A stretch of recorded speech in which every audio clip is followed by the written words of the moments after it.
Ladies and gentlemen, it is time for tonight's Saturday Night Challenge match.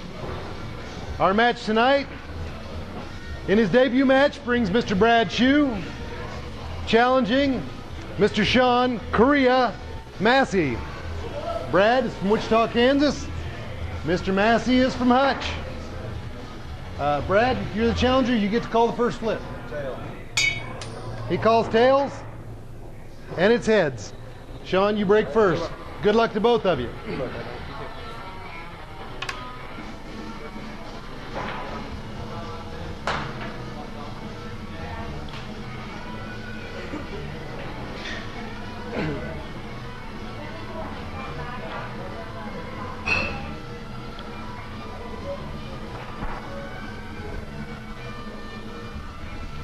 This is Brad's first match with our Saturday Night Challenge match, and I'll be honest, he's a friend of mine, but I have not ever seen him play on a big table, so I have absolutely no idea how well he will play tonight. Shawn, on the other hand, has played 3 or 4 previous matches in the Saturday Night Challenge series, and Shawn has yet to win one, but he has always challenged, been the challenger, and he's always challenged people that he knew were going to be difficult, people that he assumed were better than him, so that he could use that as an opportunity to get better and to learn about the game. So even though he's lost each of his matches, he came out a winner in experience and knowledge. That being said, he's looking to win this time, and he was challenged by Mr. Brad Schuh. And he's kind of liking being the one challenged instead of the challenger. So, and there he scratches, and he'll give up a ball in hand to Mr. Brad Schuh right off the bat. And we'll get an opportunity to see what Brad can do.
It's right here, just underneath it.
Now that kind of showed the inexperience of Brad on a big table. He had ball in hand, made the 5, and left himself immediately a shot that was too long for him to reach. I assume he'll get over that pretty quickly, and But when you're used to playing on smaller tables where you can reach everything, that's something that you don't think about a lot.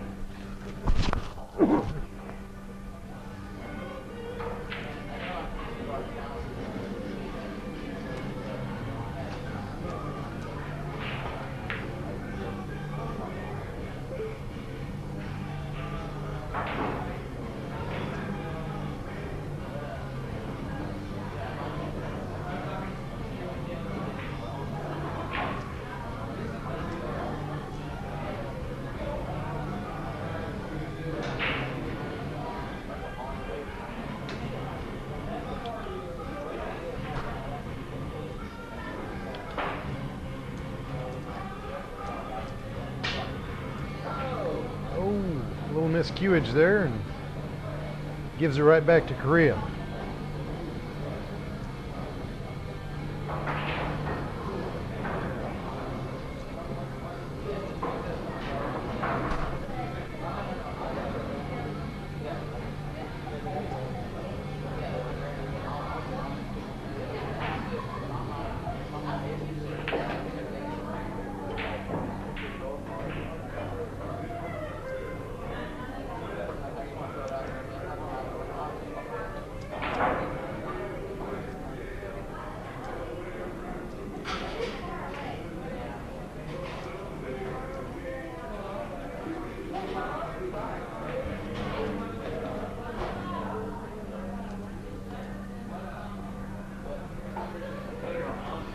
And so Korea takes the first game.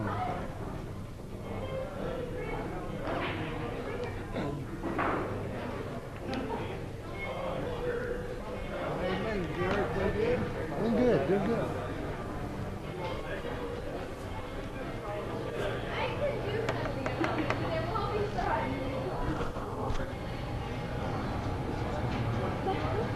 It's Jenny's fault. She used it on that board and killed all my new markers. These are all my brand new markers.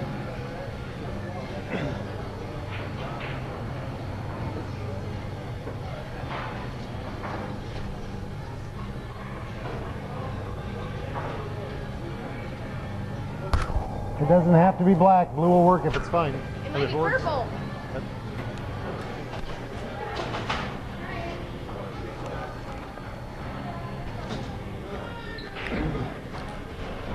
What if he didn't want to live in Florida?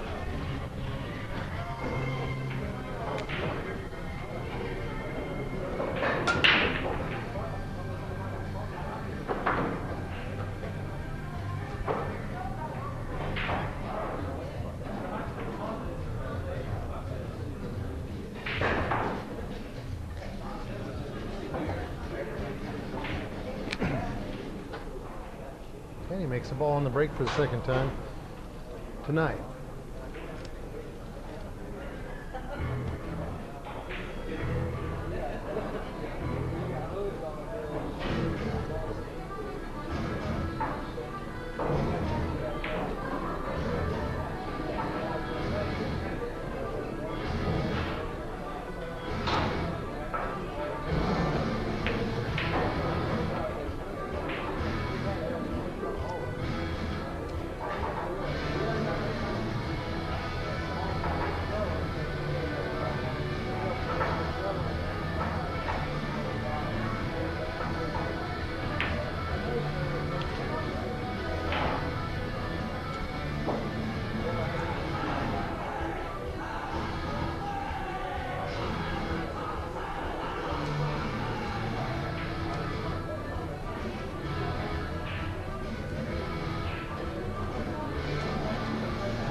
It's a nice safety on himself.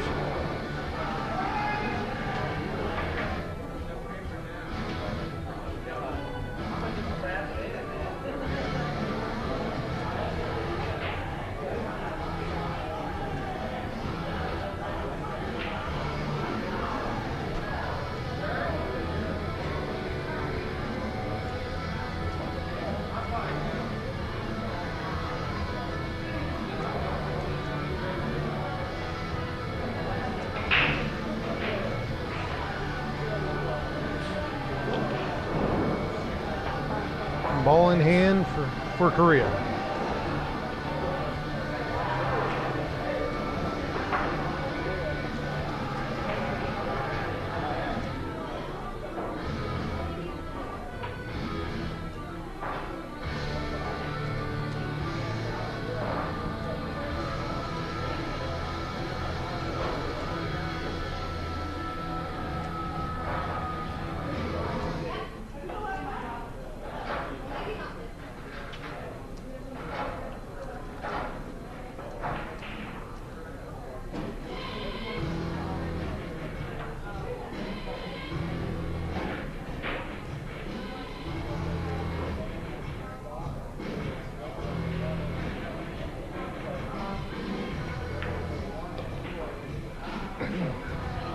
Six is in a spot there.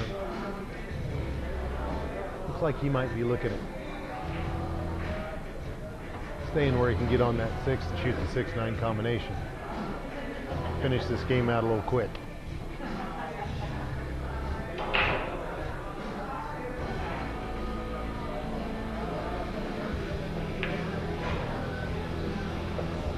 It's a nice shot.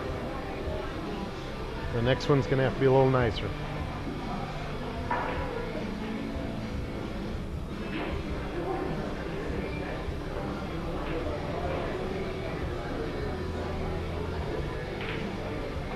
And it is. What a pretty shot.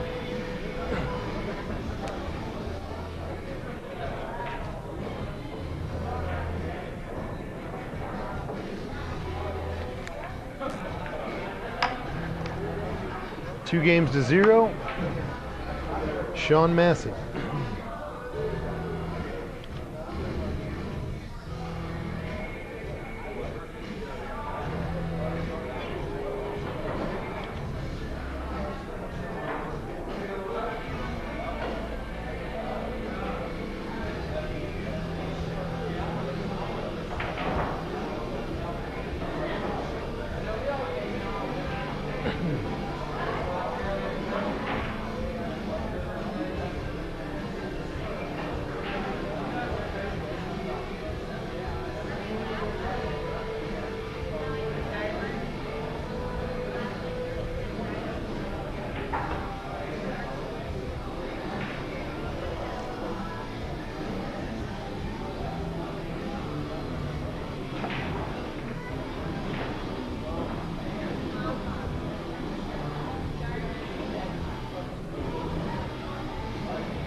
Well, if nothing else, the break seems to be working for Korea. He's made a ball in each of his 3 breaks.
Excuse me.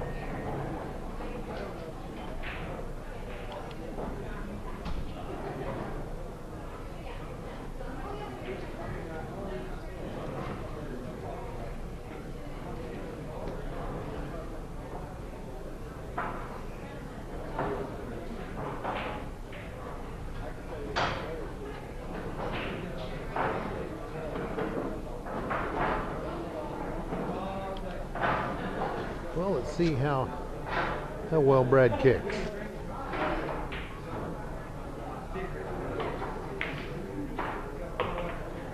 Nice.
Brad says I can make a combo on the cheese myself.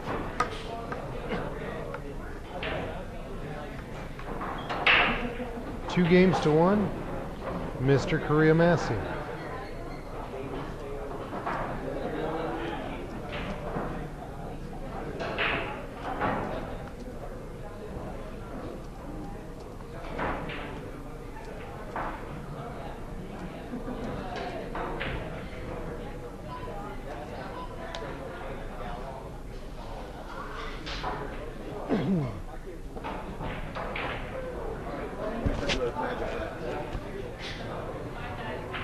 You know, I didn't like them to start with, but they've really grown on me from watching these matches. Yeah. Be all right. Yeah, I think if I were playing one of these matches myself, I would have them use that. Oh, yeah. It seems to get them tighter than the other racks do, just because the balls are not brand new. They're a little worn. Some are smaller than the others, and it's hard to get a good tight rack. But with that magic rack, it seems to pull them together. Yeah, I like it.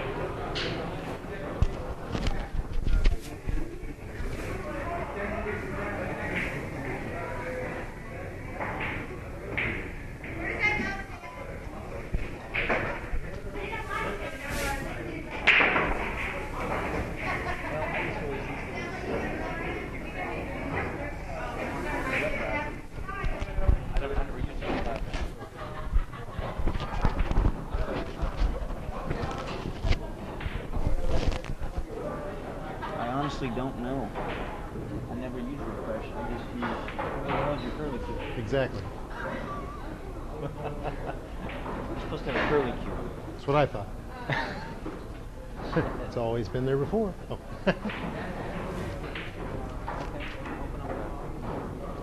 Here, I'll do it. There you go, Brad. Thanks. How do I open up a tab? What are you in here? I'm not used to those things. How do I get the browser? That's a good Are question. you an Explorer? Yes.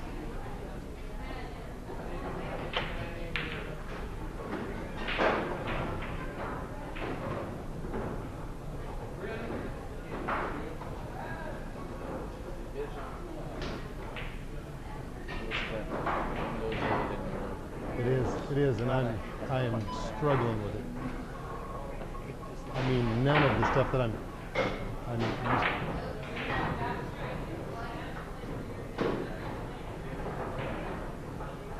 You know, I've heard you can set this up so it runs before the set. I mean, if you're more used to that, maybe that's what you want to do.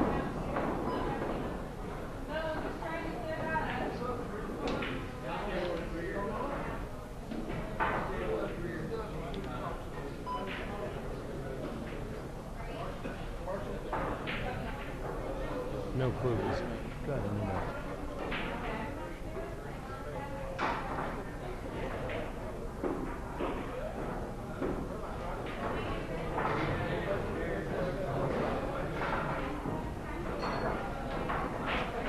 Now, where's your application? God, even the task manager is different.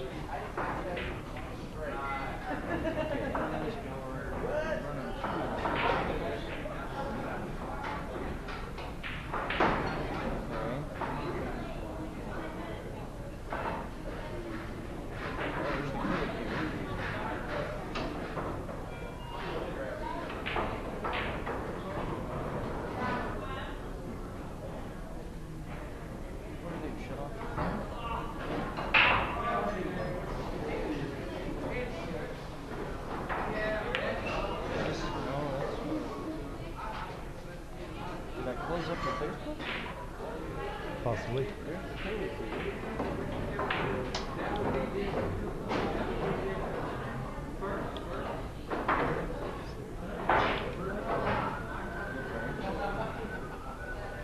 Got an idea. There you go. Yeah. No, the trick is don't run. How did Microsoft ever change it? I'd set it up so it runs on Windows 7.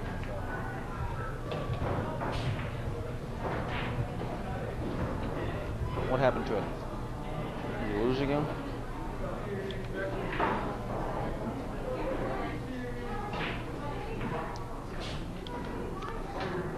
Yeah, you had the little. There you go. There you go. It's running 2 Explorers. And I need to figure out how to get out of this one and get into the other one because it's the one that works. You should be able to leave this up and just go to Facebook on the other one. Don't worry about closing that. Because, yeah, it's some kind of weird. This is. I would just. There you go. I'd just leave it.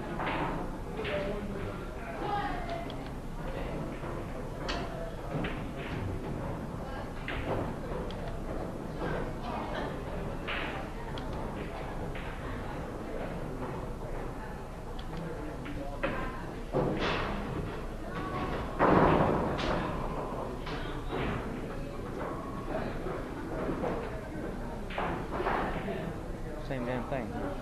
It's almost like Appears to be, yeah. maybe if you just hover your thing down here, will that pop up? No. It's almost like Facebook has its own application and it's applying its application to Explorer. You know what I mean? It's like a add-on to Explorer.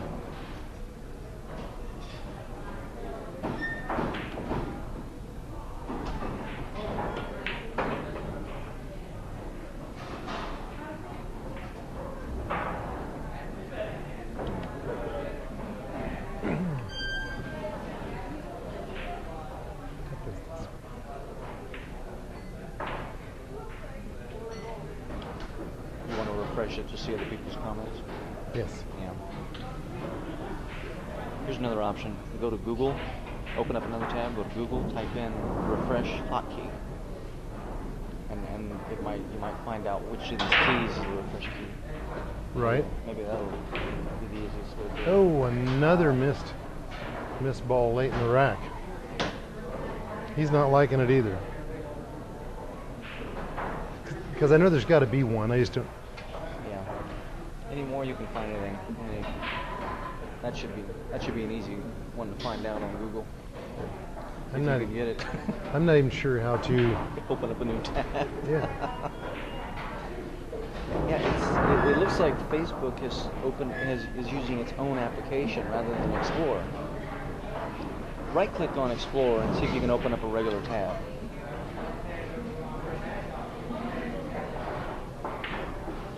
Open new window. Maybe. Okay, new tab.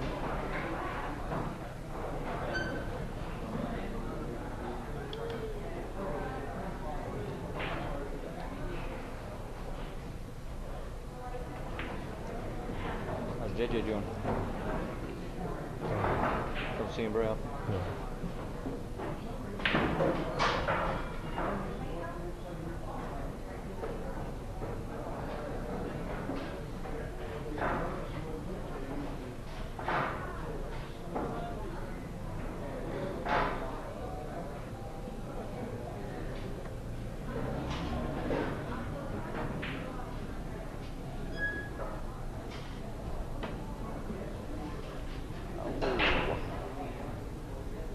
Refreshed it.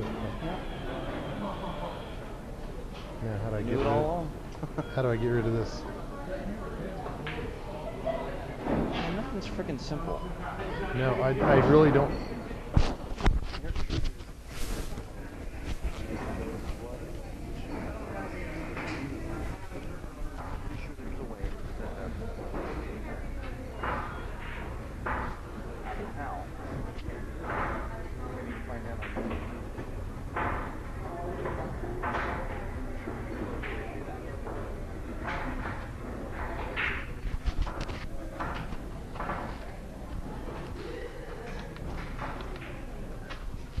Well, I'm learning stuff all the time.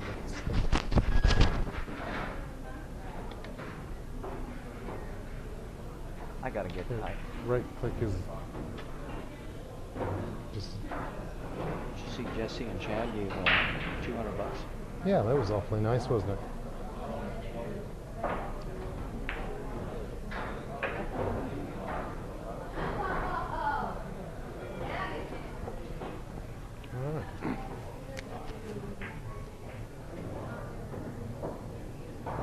And we're tied up.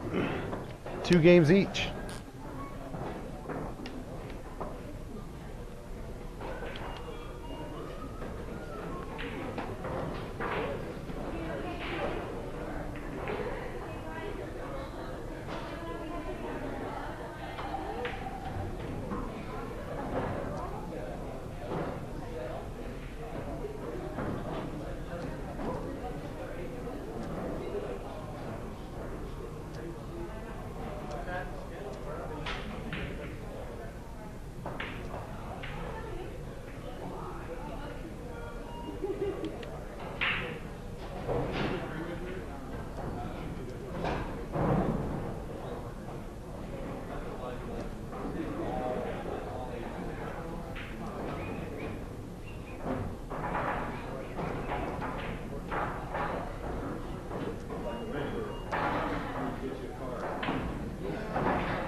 And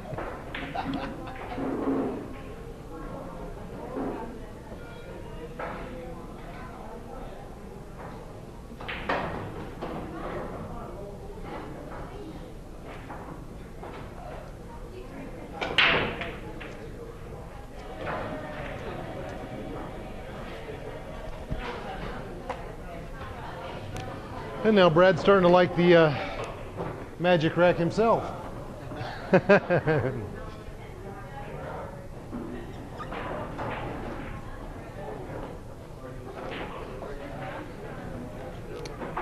And he takes his first lead of the night with 9 on the break.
Well, I'm betting he was trying to make the 3 ball there, but the end result is a pretty good safety.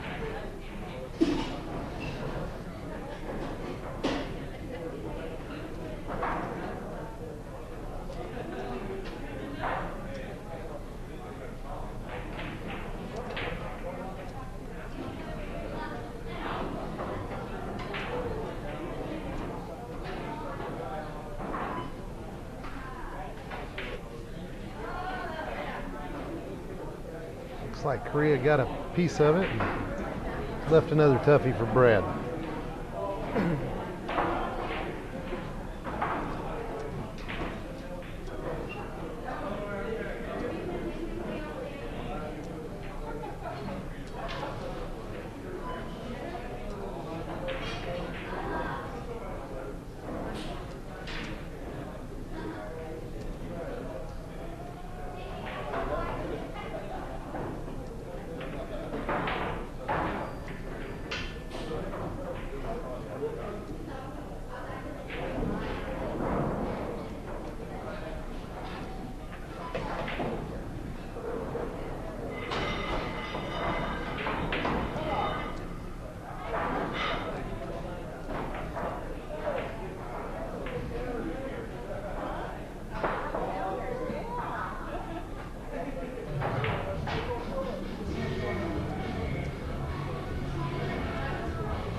he's really got a couple options here. You can play the 2 off the rail on the back side of the 5 to slide it in the pocket, or you can just play the cue ball real thin off the 2 and make the 5.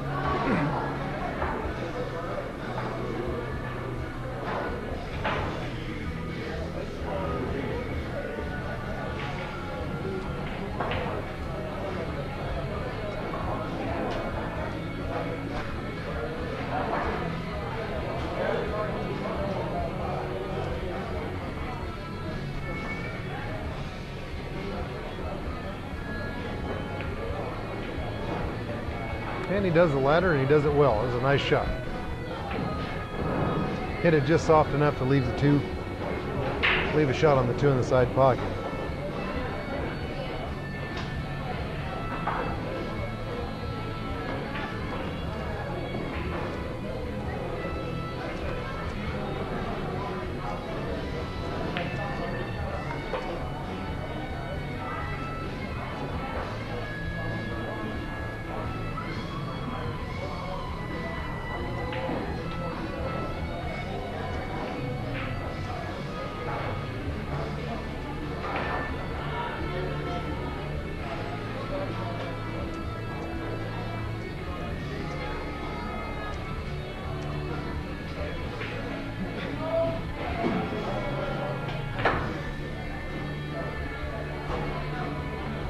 Maybe just right.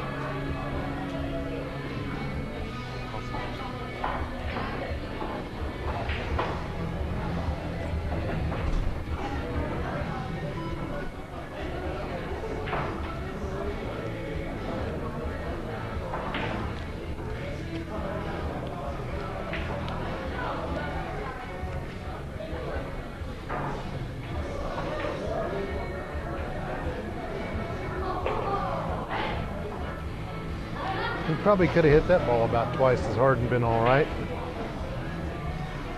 Now he's got to cut this backwards into the corner and try and get his cue ball back around on the 9. Not really a simple shot. He's going to have to show a little something with the cue ball in this shot.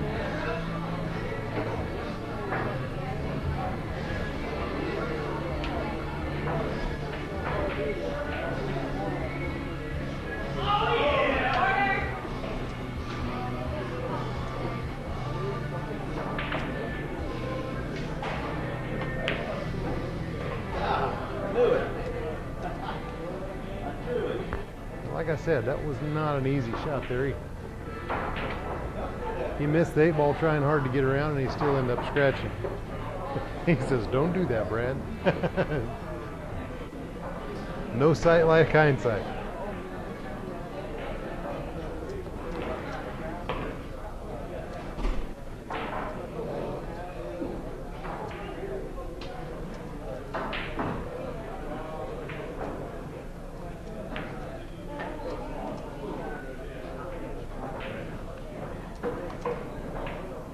And Korea gets back even.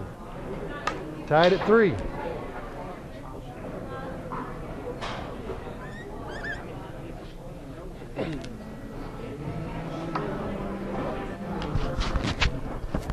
Hello, Joni. How are you?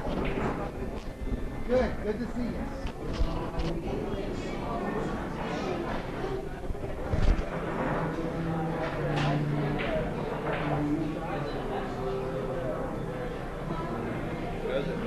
Good. Doing good. How are you? Good. Hey, I've tried to get a hold of Bob Heibarger for my match on the 7th of December. Okay. I've sent a couple of messages to him through Facebook. I don't have any other way to get a hold of him. I'm going to be, I have a company deal. I asked him if he wanted to reschedule or if we could find somebody that would go to a different match or something like that. Have you posted it on this Facebook site? I just sent a regular message. I didn't want everybody to know our business. Yeah. Well, I mean, it's kind of the deal. I mean, everybody's going to know anyway because as soon as, and you don't have to say why. You just say, I've got a commitment that I can't get out of. Would like to reschedule with you. Please get back with me. You can also. Well, I thought about talking to Whit and see if he had a contact for him or something like that. Right. Because I'll trade with somebody if somebody wanted to trade, if somebody would be willing to trade to another night or whatever. I mean, I just. If you would make a post saying just that, Okay. then I think you're in the clear no matter what, and we'll find a way to get it rescheduled. I just want to do that so that way, I mean, Saturday open up that night. I mean, I don't want to do it the week before, you know, and have somebody try to get in there. You know what I mean? I'd rather keep matches going. Absolutely. So you want me to just post it on here? That'd be the best way. Okay. Yeah. Well, cause I don't have a Facebook. I have my wife do it. So. Yeah, I know. I'm pathetic. Which is fine. I'm pathetic. Oh no. But yeah, I just want to make sure. I mean, I know I give you a hard time on there, you know, but the truth is, I was that way for the longest time. I just.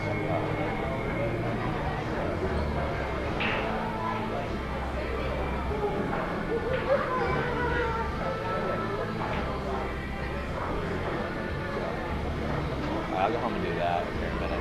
I'll post something on there. Cool. See if we can figure that out. Yeah, hopefully that'll be a night, whatever night you get it is, a night that I'll be doing the commentary, so I can be here and get to watch it. What's up? I need to do something. You know, it's like I was saying a little bit ago. I believe this is Korea's 4th or 5th match. He's yet to win one. In fact, he's only won one set so far. What a night! What a nice shot, Brad. He beat me on that one set. But the truth is, he's kind of purposely challenged up in some of his matches, challenged people that he knew were over his head before he got in there because he wanted to get better at. And so even though he lost the matches, he kind of come out ahead in knowledge and experience and learning, and that's not a bad deal. And you know, I'd encourage anybody to do that if they can afford it or what have you. You know, to throw a little bit up, and you know, the smallest amounts that we allow in these challenge matches is 50 a set. But you know, you could lose a lot more than that just playing in a tournament. Unless he played in a tournament, or some of these guys that you can challenge here, even if it's 100 a set, a lot of these guys won't even play you for $100. I mean, it's not worth the 200. You're right, but you get into Saturday Night Challenge Series matches, and you get an opportunity to play, you know, all the way up to the best players in town. Oh yeah. And it's kind of a cool thing. So I'm definitely not dogging Shawn for not winning up till now. The truth is, he's come out ahead, and he just keeps on swinging, and I'm proud of him for it. He is a very, one of the things that I was really happy with when I played him is how polite he is. He's a gentleman player. Absolutely. And I mean, you don't get that. I mean, I don't know how old he is. He's not that old, but you don't get that out of a younger player like that. You know, I mean, and I like it. You're right. A lot of the younger pool players, you know, that are finding their game and getting to the point where they think they can play a little and they're doing pretty good. They immediately find that cocky gene, and it takes a while for them to get rid of it. You know, or they never do. Right, and there are some that never do. Absolutely. And but I'm kind of I'm enjoying watching some of these matches, and we're. Well, like I said, I enjoyed playing Shawn. He's a good kid, and I have fun watching the matches that he does. I have a lot of fun playing him, and I'd play him any day. I mean, just not because he was actually fun for me to play, but he challenged me a lot. This is a pretty good swing at that. So, well, and you know, he's getting better, lots better. Right, I see right. the difference between now and when I played him. Imagine watching just a little bit up there. Well, and because he hasn't won a few, and I know that he's purposely challenged up. You know, I try to be as impartial as possible doing the challenge matches and trying to be. But you almost feel yourself pulling for the guy. You know, even you know, and even knowing before this match that this is probably one of the closer matches we've had in a while, because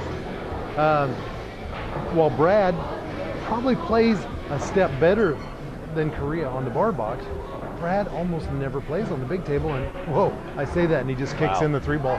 What a beautiful shot. But so I almost think, you know, on the big table that kind of brings it back even, you know, because Brad doesn't, in fact, right off the bat, Brad, the first game, he gets ball in hand on the 5-ball, he shoots the 5-ball, and he ends up leaving himself a shot on the 6 where he's got to use the crutch because he's just not used to the table being that long. But So this isn't anybody's deal, and of course, you know, here we are, tied at 3. And that's great. I'm loving it. All right, well, I'll go home and I'll post that. I'm going to ask Whitten if he's got a number for him too, and then I go that route, but I will post it on there. Cool. See if we can do that. Yeah, that'd be the best way to do it. All right. I just want to make sure, like I said, I don't want any hard feelings if I don't. I mean, I'm trying to get hold of him for almost a week now. I haven't got any response. And I understand that some people don't use their Facebook other than to follow this kind of stuff or whatever. They don't get on it. Right. Do that stuff. Well, but that's kind of part of the deal too. If he wasn't on Facebook, at least some he wouldn't know about him without being a local, and I don't know him, so It's from Arc City. yeah, that's what I'm saying. So I don't believe that he's a local guy. So he must be on it enough at least to follow it. I kind of like some of these guys from the you know, the areas outside of Wichita that are, you know, close, coming in and playing these matches. It's a lot of fun. I talked about it down in Tulsa. I'm going to go down and play in Tulsa a lot. And because I work down there, so. Right. But I've been talking about it down in Tulsa. I know there's some folks down there that are watching. Well, and an amusing thing is I've got a friend who lives in Malaysia, and he was messaging me the other day about how he's been watching these on YouTube as well. So it's obviously you know, some of it's getting watched. That's good. Yeah. And of course, I was sitting at home earlier today and had my laptop hooked up to my TV, and I was watching them on my big screen at home, watching some of the previous matches. It was a lot of fun. I'm going to have to get on and watch some of my other matches. Nice stroke. Nice. He sucked that right on back, right where he needed to be. That was a beautiful shot.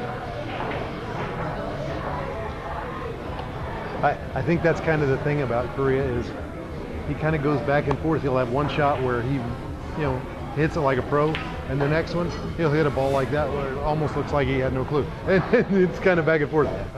But it's fun watching.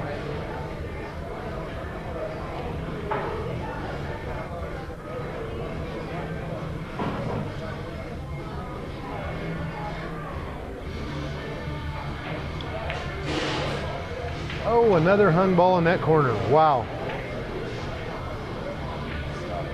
I'm going to talk to Dave. Thanks. Later, buddy.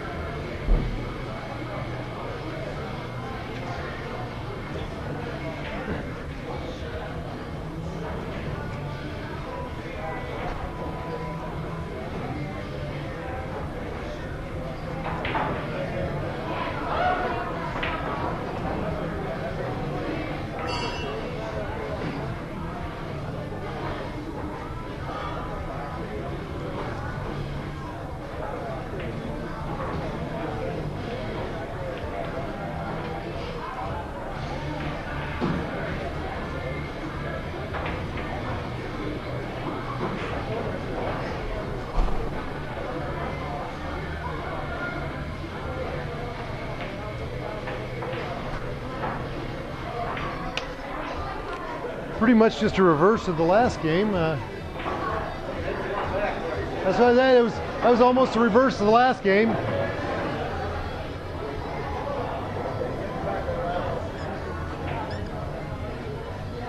Previous game, Brad missed the ball before the 9, and Korea gets there, and this time Korea misses it, and Brad gets there.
Brad had to take a quick pause for the cause, and here he comes.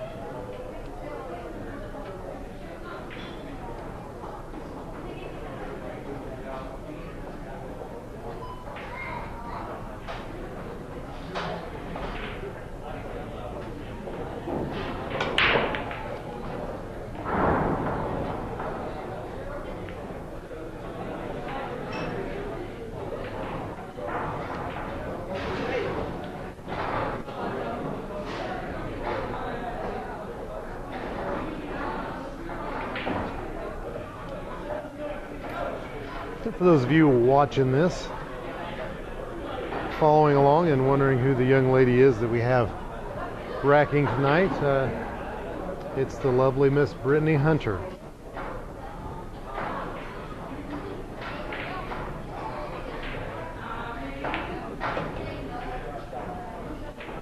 He might have got just enough bump on that to make that a doable deal.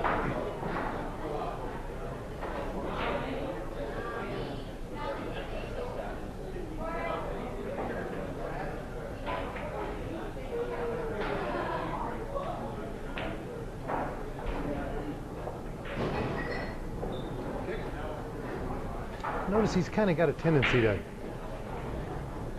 one stroke and quick shoot on shots that he's not real sure of, instead of probably should be doing just the opposite. On the shots that he's not real sure of, he probably should take a little longer and stroke it a few times. But he's learning and he is getting better, so that's something I assume he will figure out on his own before long.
What a pretty shot.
Oh, he gives that ball in here.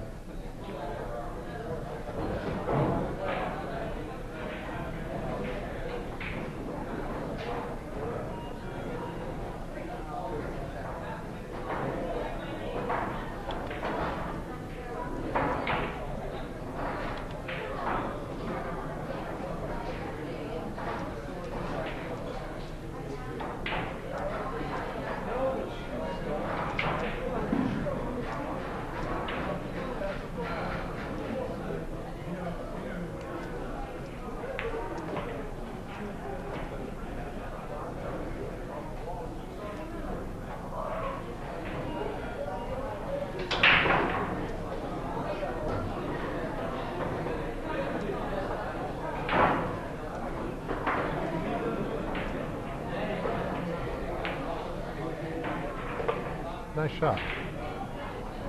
Smart shot. He didn't try to do a lot with the cue ball. He just took what he had and left himself a good angle on the 8.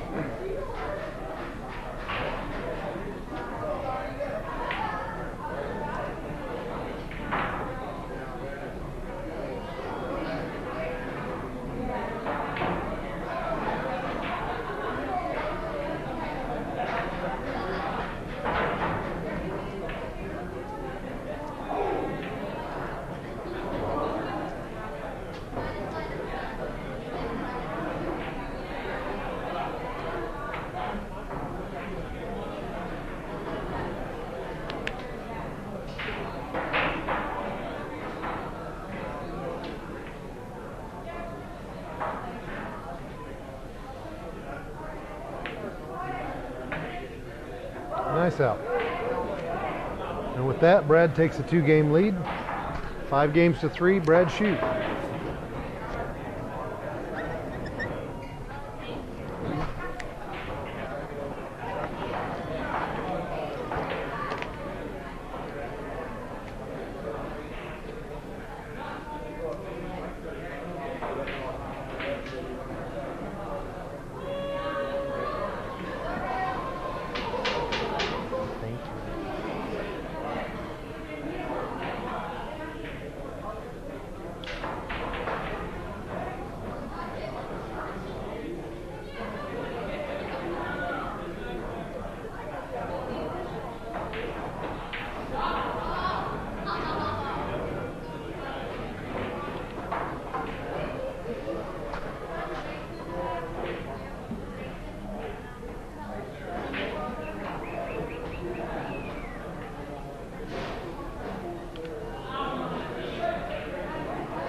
One of the things I've been asked almost every week with these Saturday Night Challenge matches is, what is that little piece of cloth that they're putting the cue ball on when they break? And that's exactly what it is. It's a break cloth. The proprietor of this establishment, Mr. Joe Boucher, has asked that when we have these matches, the gentlemen or ladies that are playing, they break off the brake pad so they don't put a hole in the cloth, because in the first couple of matches we had a tear in the cloth from a break, and then he replaced the cloth, and right after it happened again. And this cloth is not cheap, so we've been asking that they, oh my, that was close. We've been asking that they use the brake cloth from the very beginning, well, about the 4th or 5th one of these Saturday Night Challenge matches, and the players seem to like it. They don't have a problem with it. It doesn't seem to affect anything, and the cloth's getting a little more wear time, so it's a win-win for everybody. And ball in hand for Korea.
Oh my.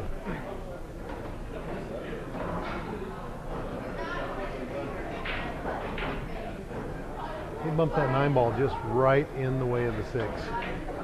And I think the 9-ball is far enough that even if he clips the 6, it doesn't look like he could make the 9, but I suppose anything's possible.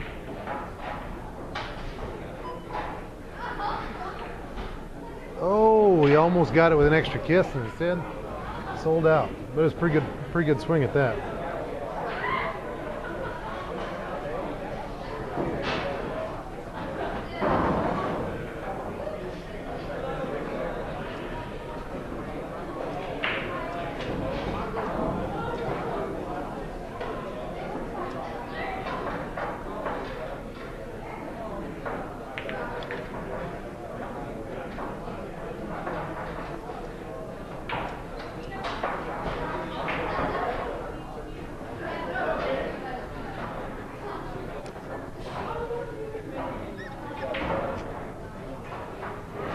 Six to 3, Brad Schuh.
It was a millimeter over. That's all right. By the time you get to it or he gets to it, you won't care.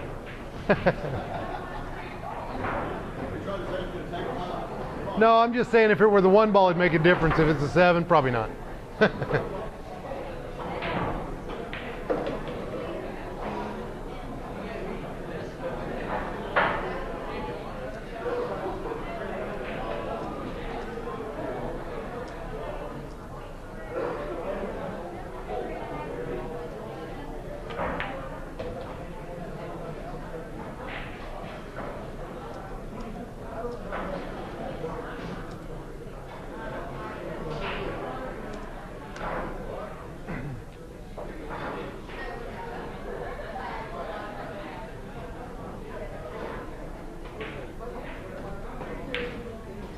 Oh my. He might have the speed right to hook him on this one though. And he does. Looky there.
Oh my.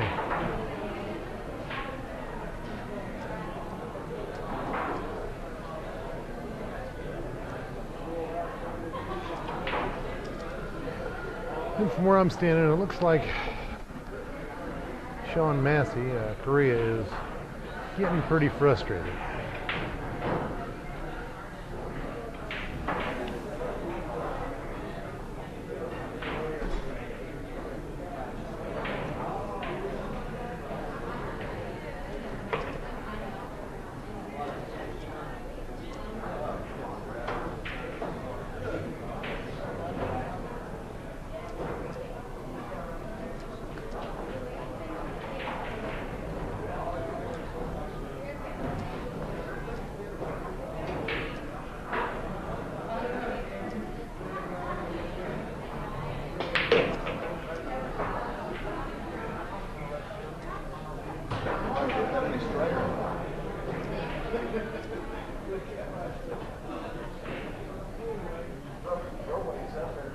Boy, this could be a touchy shot here. It'd be nice if he just get around the 8-ball, but he'd very easily move the 8-ball and leave him all kinds of haywire. Well, he did get around the 8-ball almost, but he missed the 7 by a bunch.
Korea could have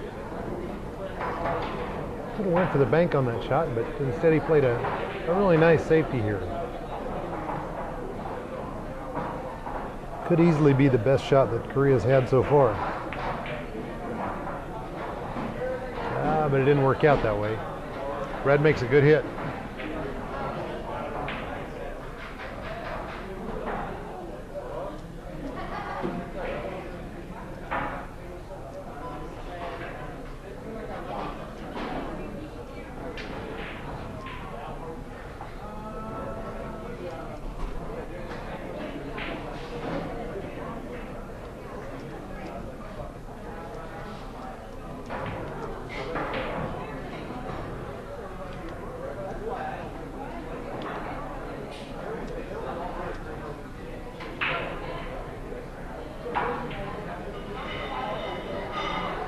Oh my, that without a doubt is the best shot Korea's shot tonight.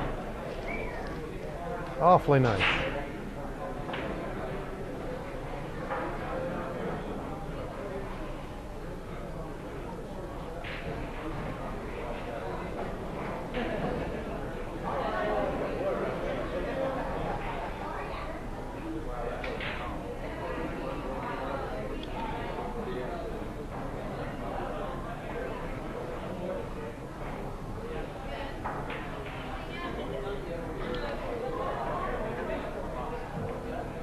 And he hits it again.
And with that, Korea crawls a little bit closer to back to even, and he's now 6 games for Brad, 4 for Korea. When you're down, that's all you can do, just come back a little at a time.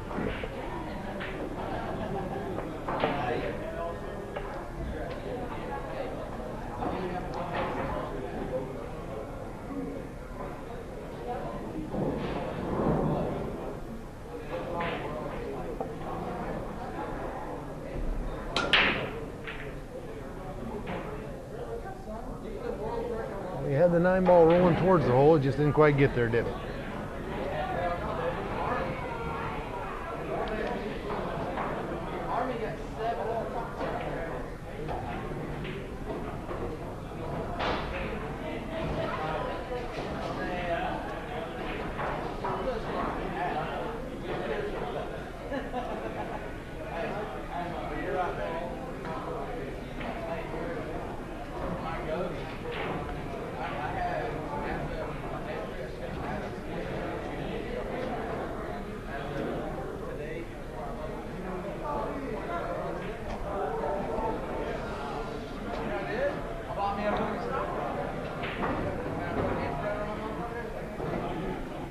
appears he must be able to see it.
Brad's looking at kicking into this ball.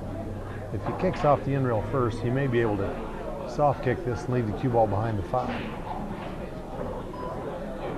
Kind of risky though, a chance of scratching. Oh, he hit it hard and scratched. Even though in the same match, he went I think he went 3 and I was like 4 and 7 or something. Same match. You see what I'm doing? I'm 24/7.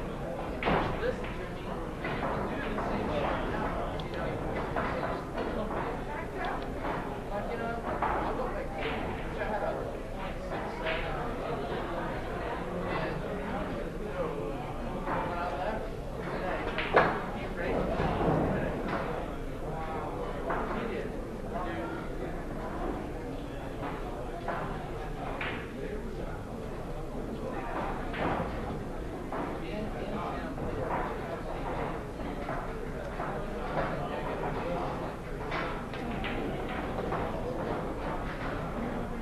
Oh my.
Well, it's not what he's wanting, but he could have left it worse. Brad's got a kick shot here, or a bank shot, but this hasn't got to be a gimme.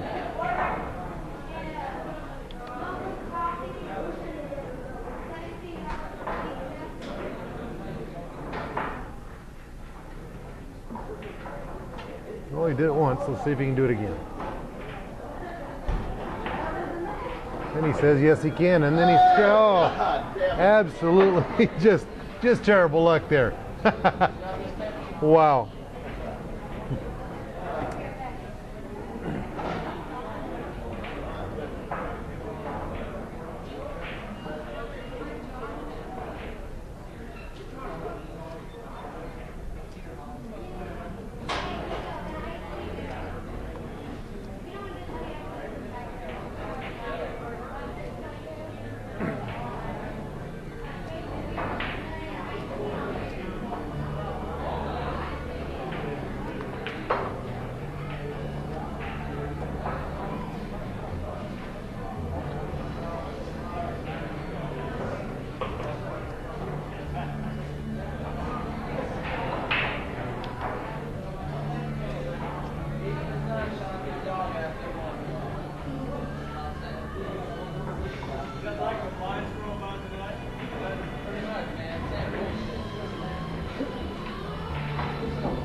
One game closer.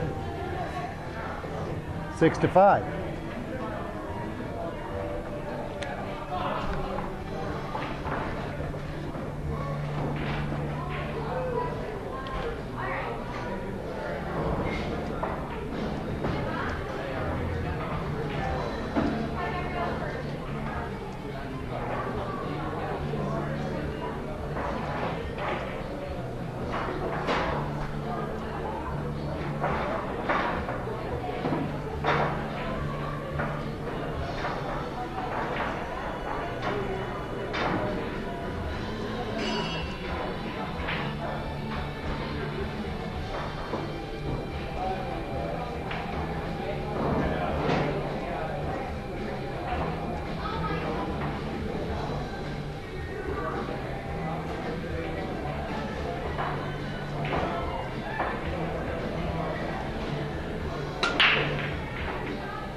Well, there's another one of those unintentional safeties, but intentional or not, they seem to be working.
Oh my.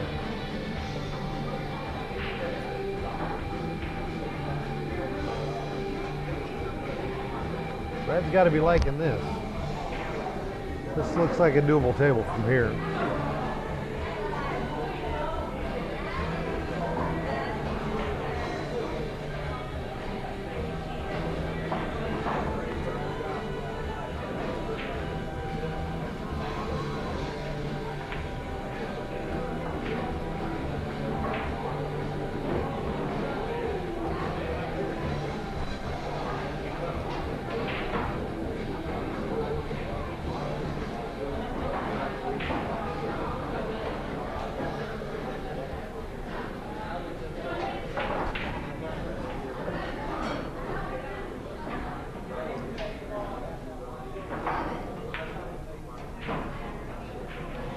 Oh my.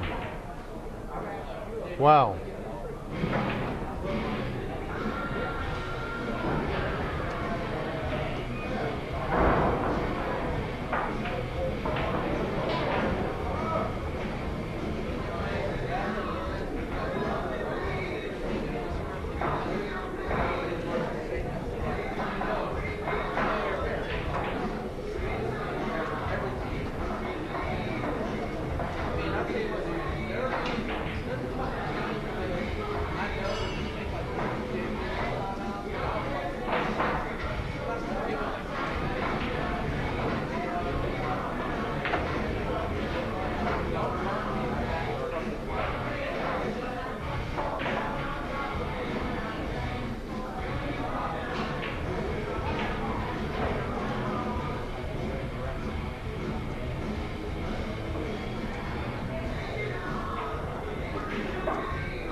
Well, he did a little bit with that cue ball. Maybe a little more than he had to, but but he's on the 6 ball, and that's the good thing.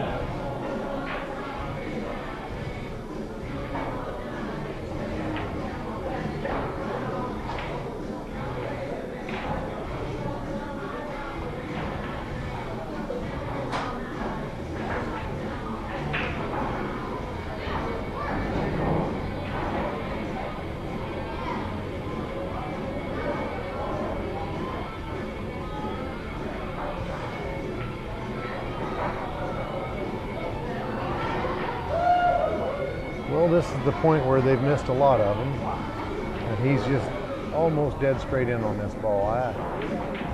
He's going to have to show a little stroke to get back on the 9. Now he gets on the 9, but he misses the 8. Kind of a recurrence of what's happened several games this set.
Seven to 5, Brad Schuh.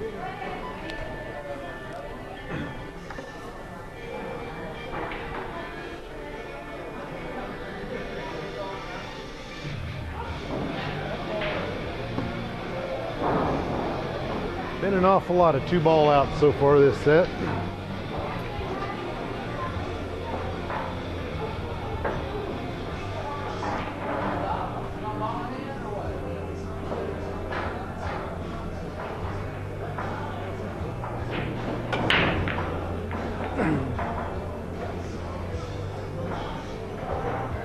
Another pretty table.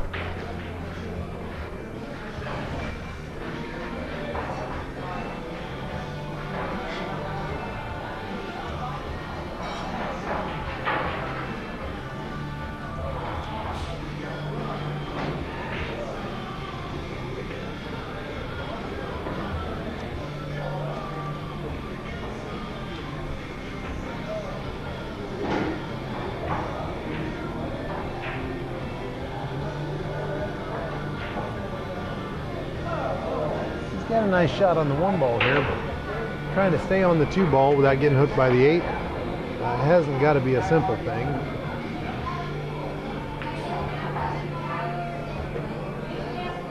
He tries, ends up rolling past it.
Pretty shot.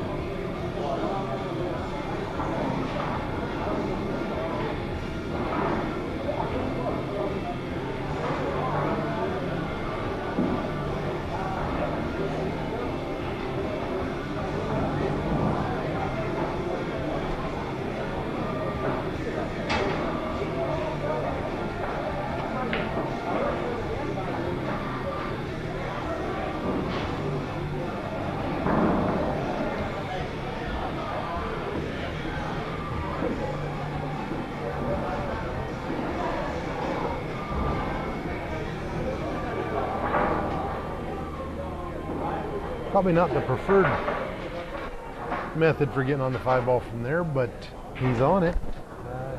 He's still shooting, so it doesn't have to be pretty as long as you get to the next ball and you make the next ball.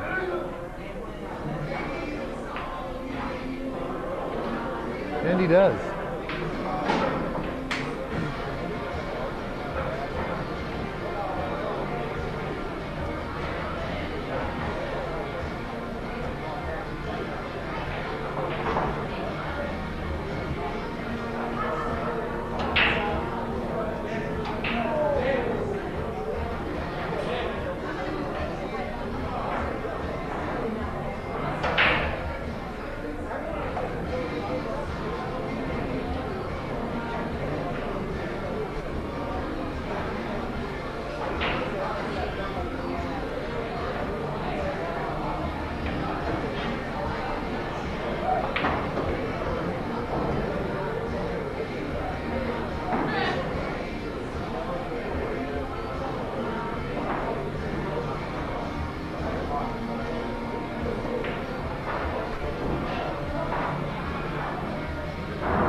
Just a situation where he got too straight on the 7-ball and had no way of getting back down on the 8.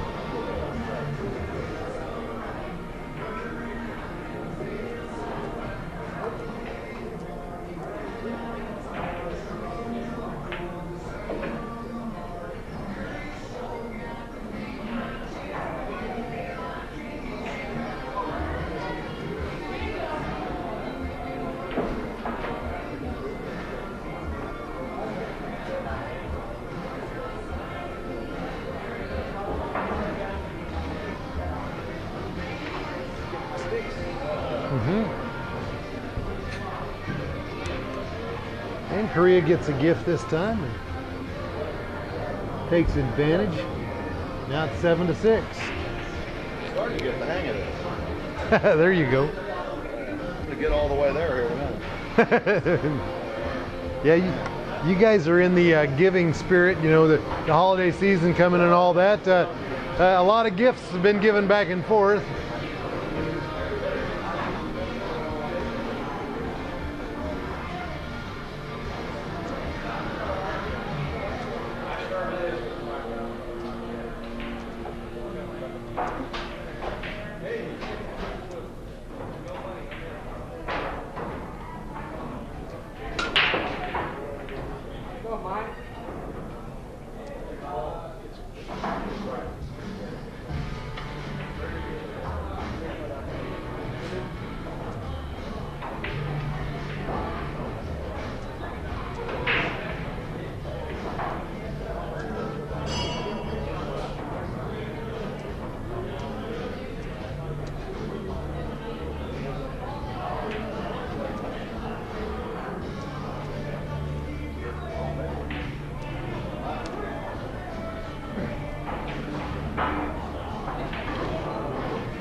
Nice little billiard shot there.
that ball in the water.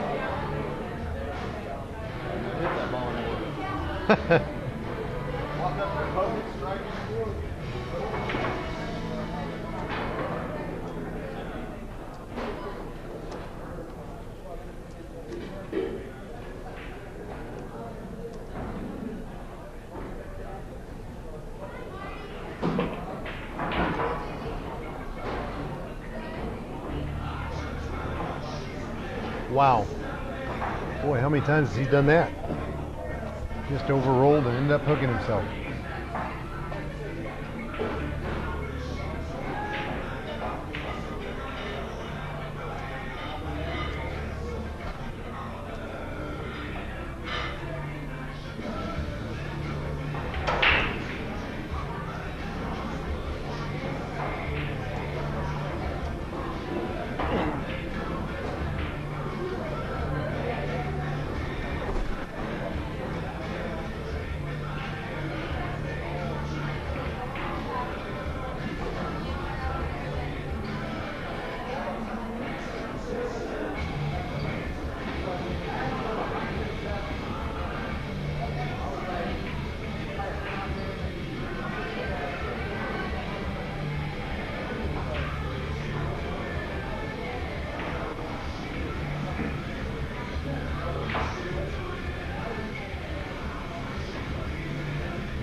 Pretty good swing at that.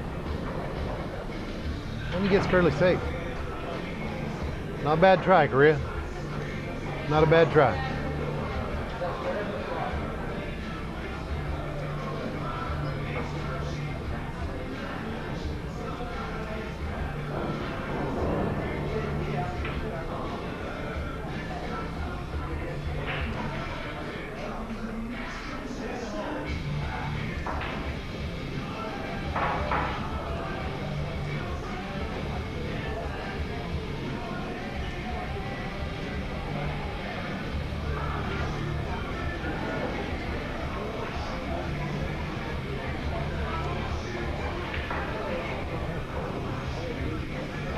You know, on the mic pass?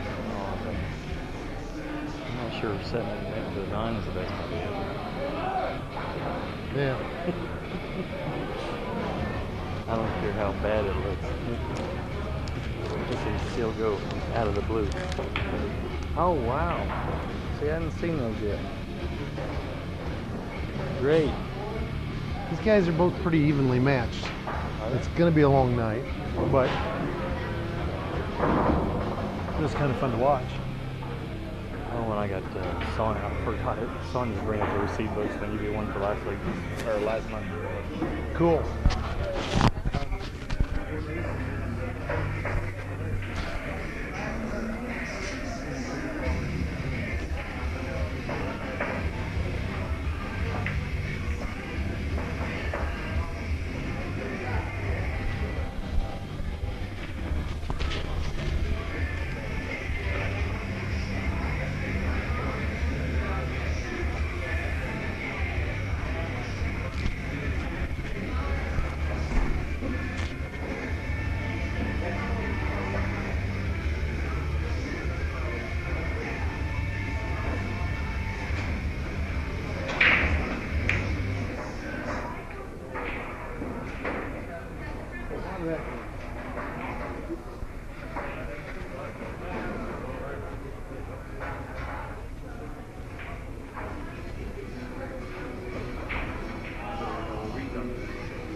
Kind of looking ugly for a minute or two here.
Now he's taking a little bit of time on a tough shot, something he wasn't doing earlier.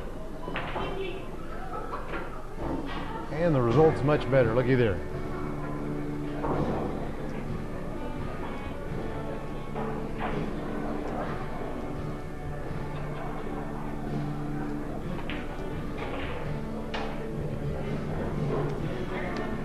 And we're back tied again, 7 apiece.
Well, that's not nearly as pretty a table after the break as the last few, but they didn't get out the last few anyway, so we'll see what happens here.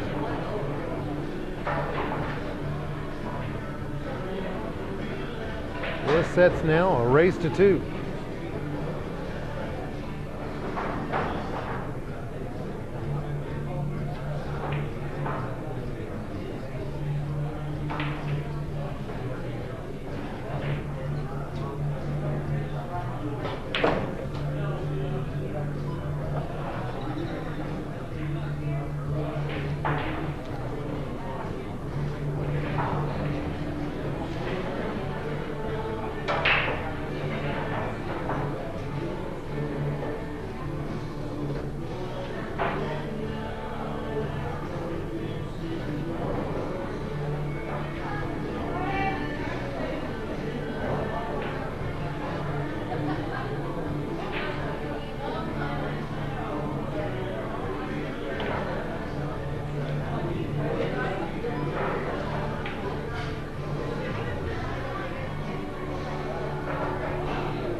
Brad, you're on the hill.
Dry break, but the table's a little wider open than it was the last time.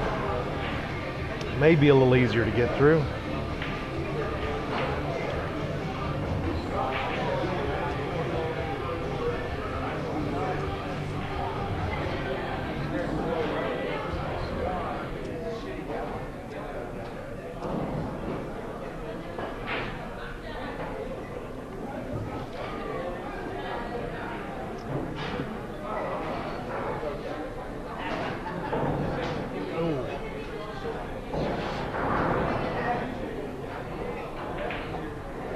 He's trying to catch the rail right beside the one and spin the cue ball into the one to make it. But he hit just a little too far over and missed that one completely.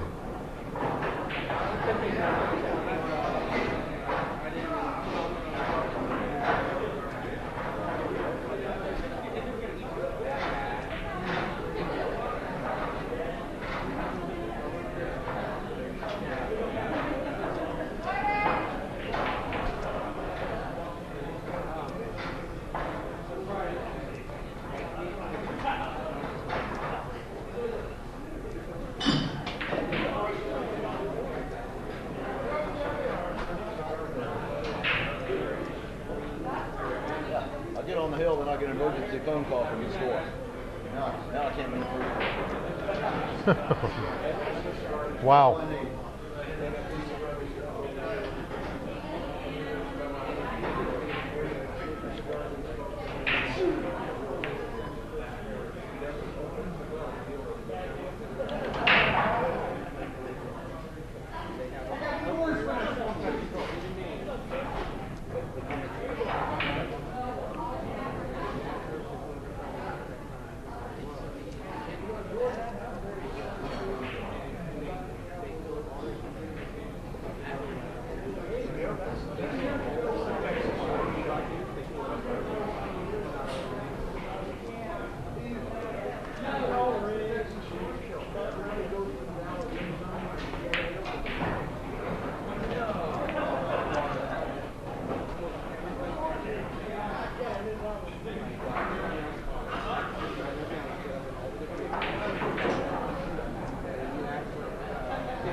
This is kind of ugly. The 3 ball's up against the 9 ball there and doesn't have a whole lot of A lot of places where it can go.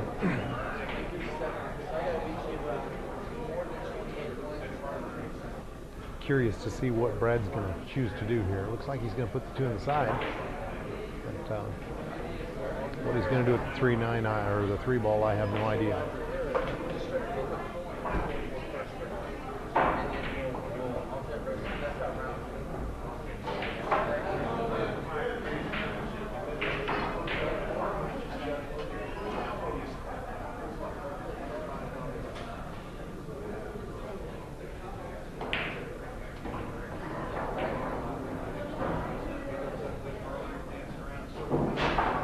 He plays safe. Kind of takes the 9 ball for a roll.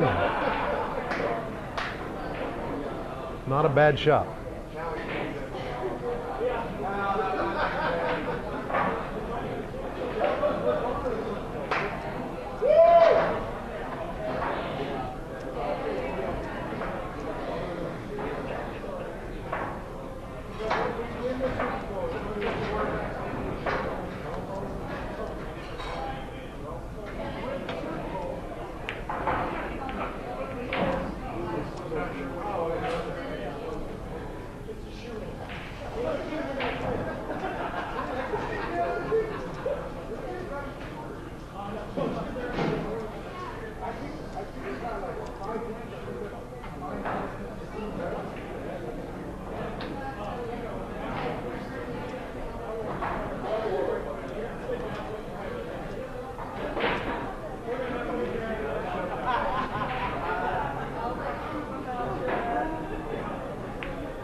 A little too much spin.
He may have gotten another accidental safety off that one.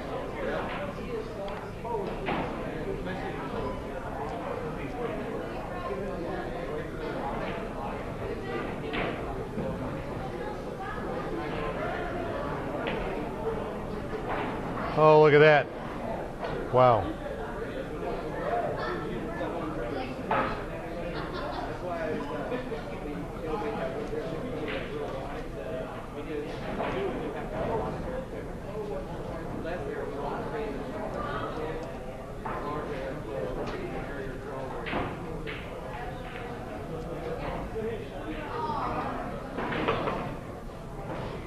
Wow.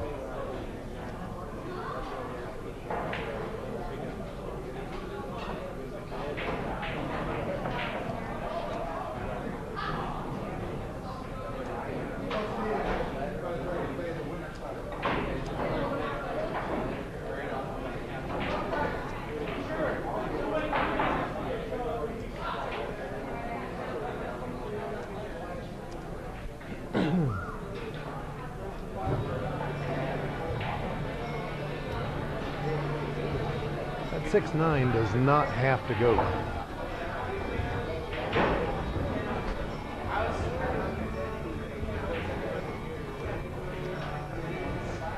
Can't tell from here if the 2 balls are frozen.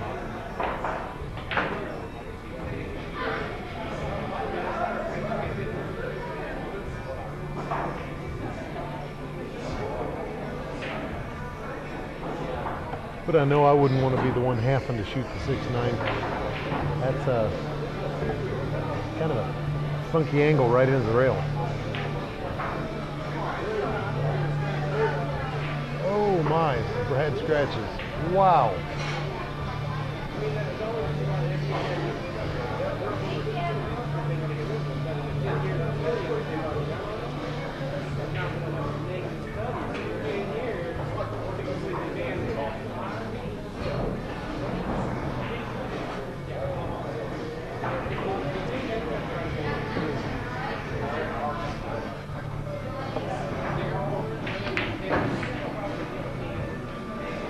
That was about the best possible scenario there.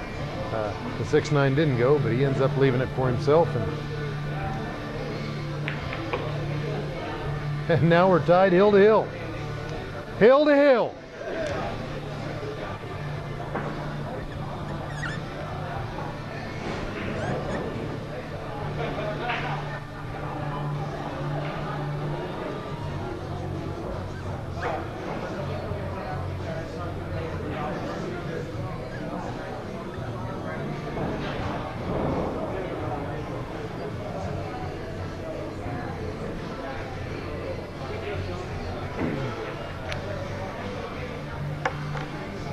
Well, I assumed from the very beginning this was going to be a pretty closely matched match this evening, and boy, it's turning out that way. First set, hill to hill.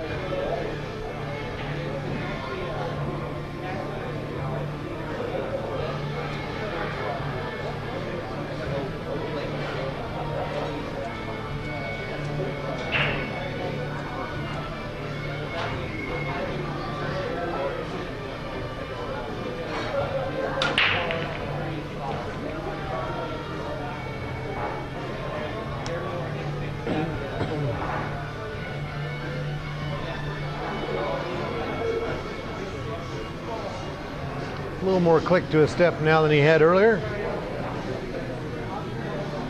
He's got a chance to win this set.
Oh my. Huh. He may have lucked out here. Looks like he's got a shot on it. Wow.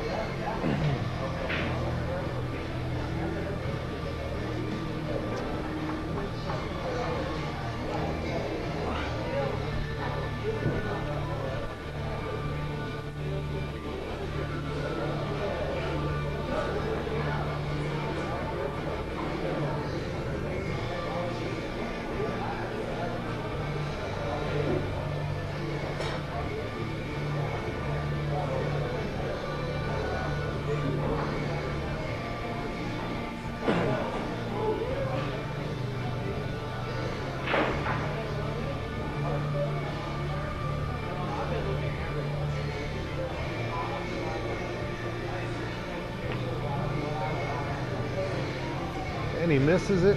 Oh, and he may have left enough of it for Brad to see. Wow.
Wow.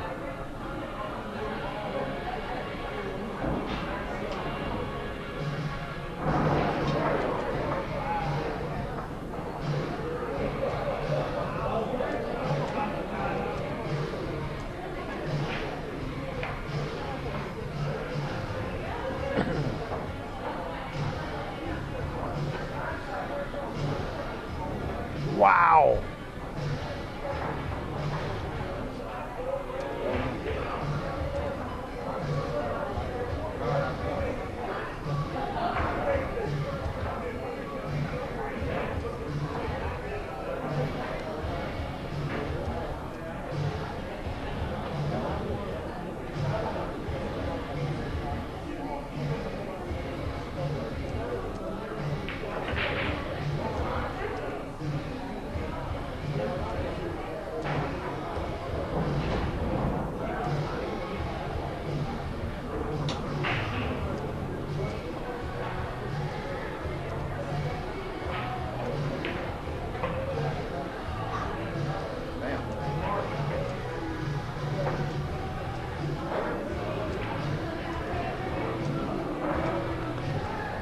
So Brad wins the first set, hill to hill.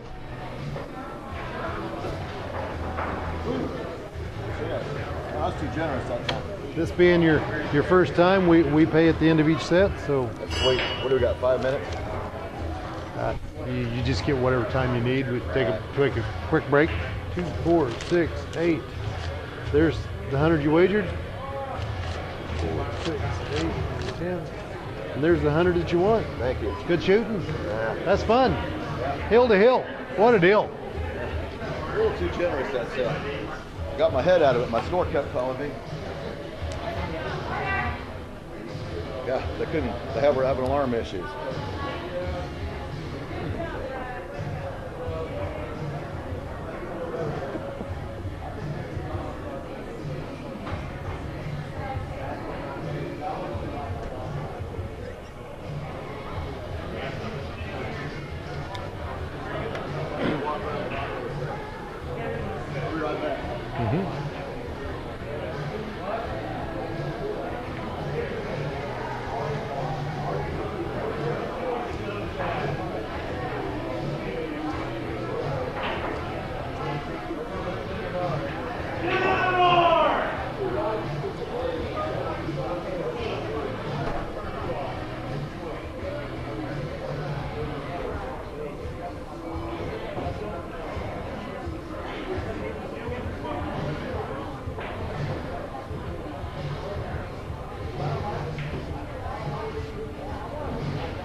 Hi, buddy. Hi.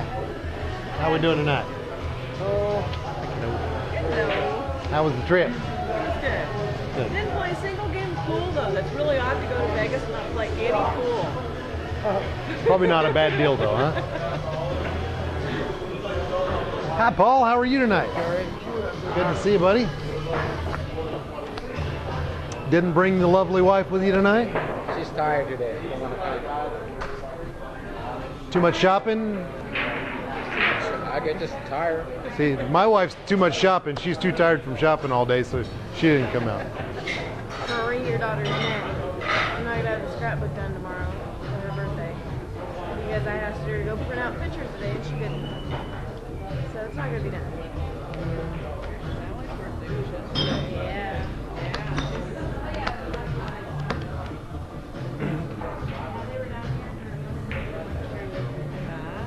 George saying, "Where's Sally?" Oh, I'm sure. Yeah.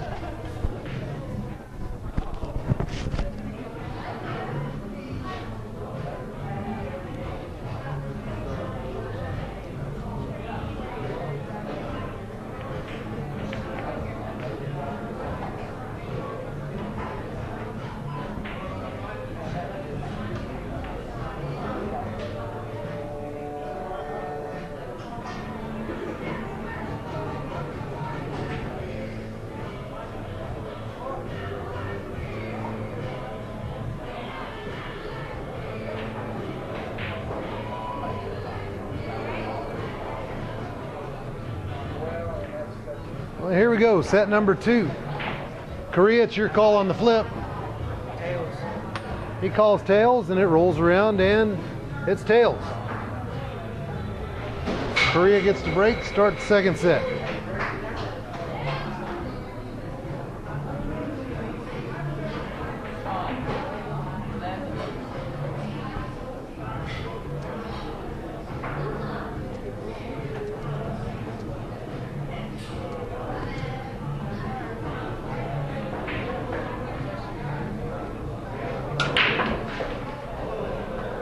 Wow.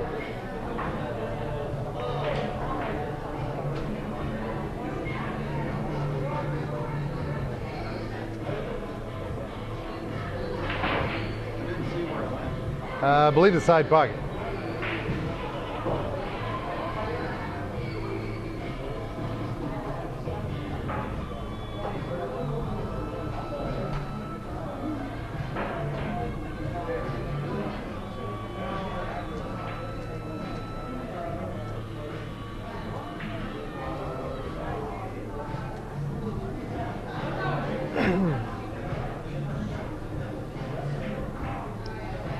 Thank you.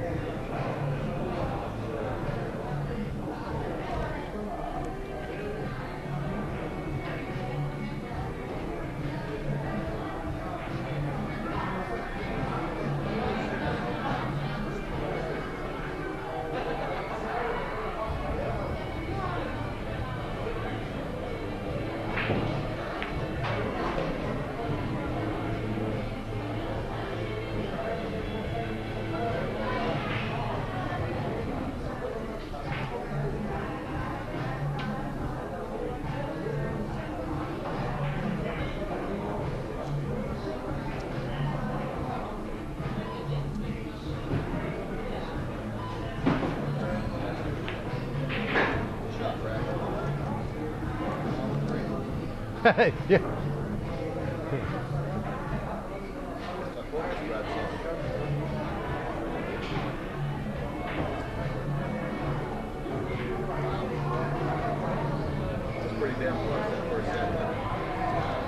Yeah. And I bet at least 6 of the games in that set, you guys missed on the 8 ball. There were quite a few of them.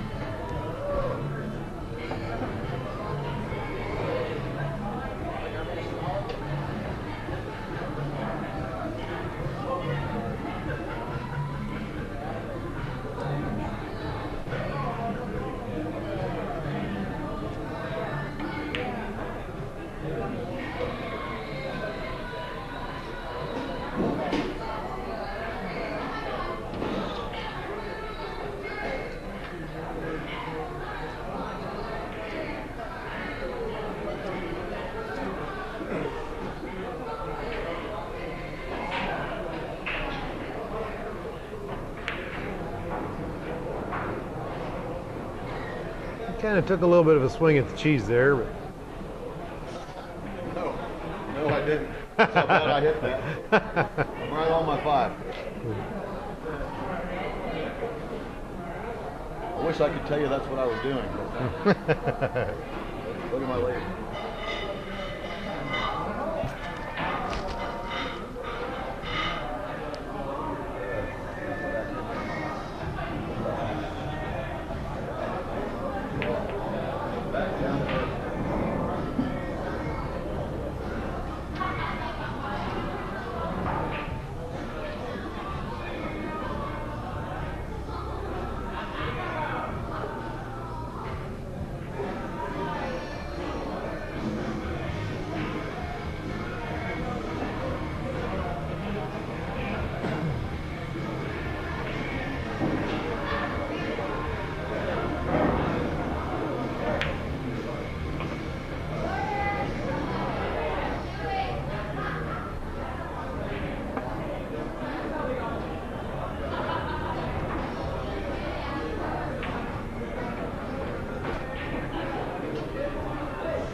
awfully nice shot. Now making the 6, getting on the 7. Hasn't got to be simple, but it's a doable deal here. I think Brad's still got a table. He's still swinging. He's shooting high. Let's see if 9 gets in the way or helps him out.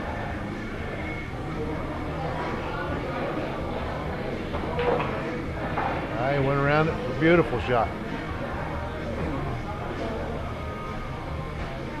Still has a little bit of an angle.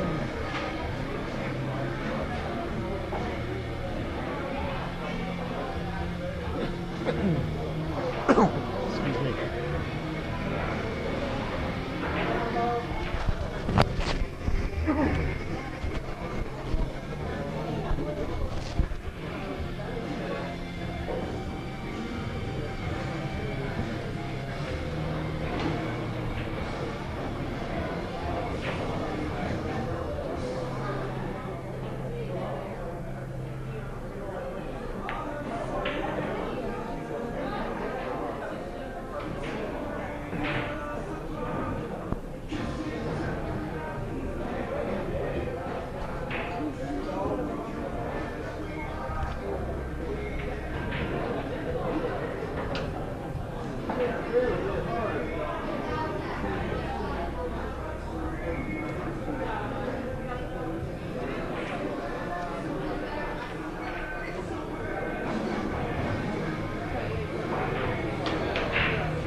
And that gets Korea up 1-0 in the second set.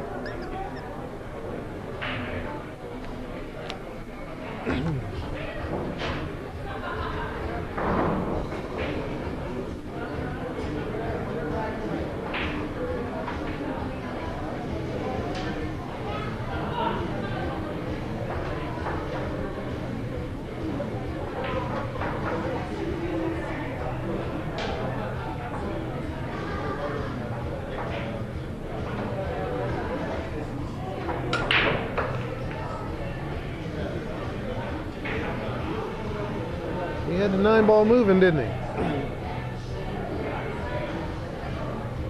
That 2 rolled just enough to make it hard to get the 1 pass there. He might have to shoot the combo.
Oh, he cut that one pretty. What a tough shot.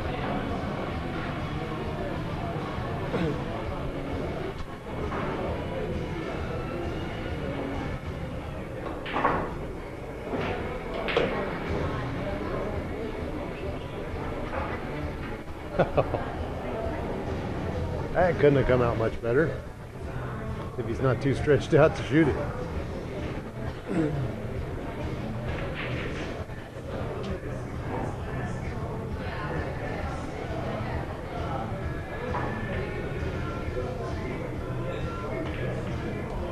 And he's not. He makes it. Nice shot.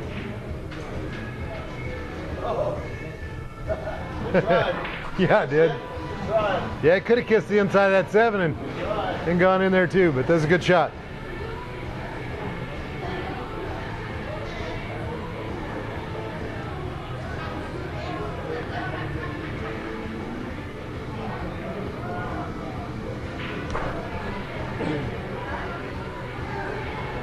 One to one.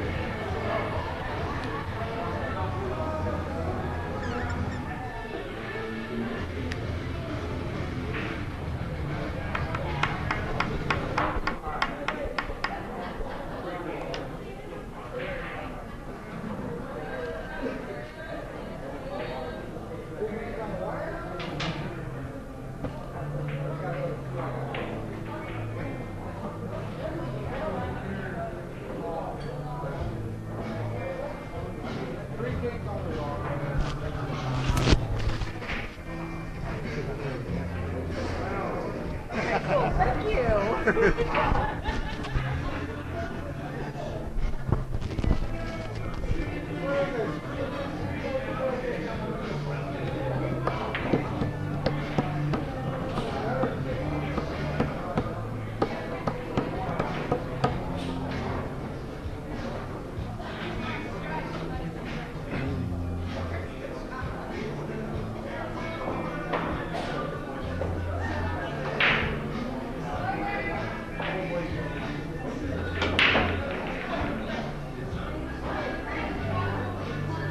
Wow. Mine was headed that way. It was going right at it, but 3-ball and 6-ball hit it about 4 times. Wow. Nothing on the old break. And Mr. Massey's up to the table.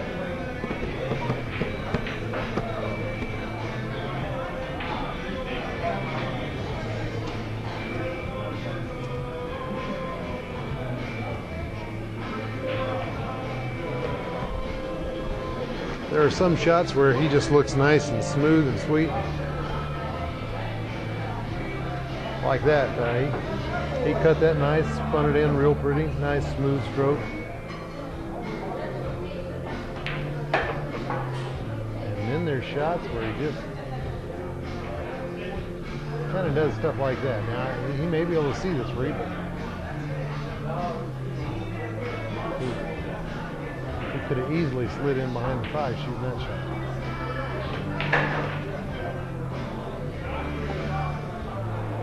So he makes the 3 and almost hooks himself on the 4.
Wow.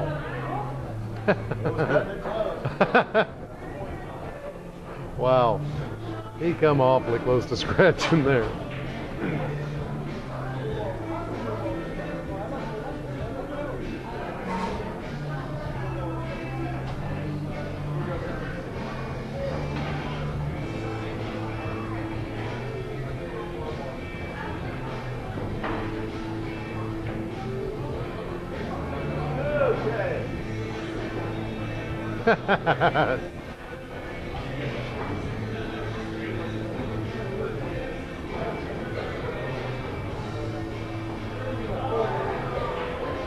Leaves himself an 11-foot shot on a 9-foot table.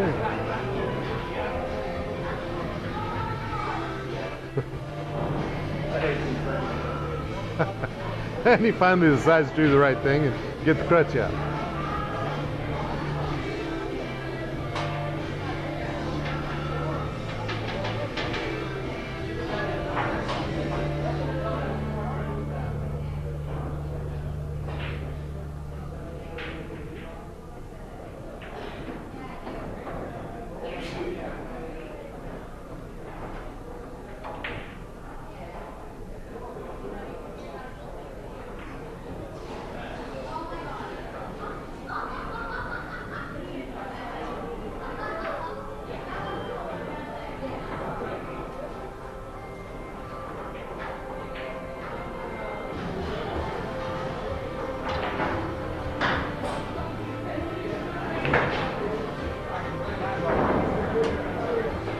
And it works out.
It wasn't pretty, but it was a run out. Good shooting.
Wow. Well, it's not kick tonight. It's one thing I've done good. Done well.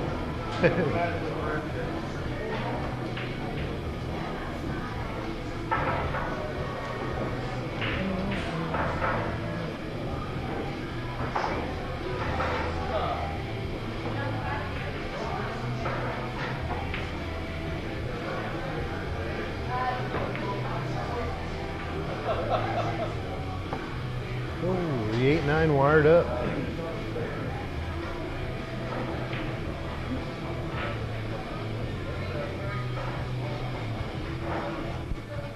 And Korea's looking at it. He sees it.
Tied at 2.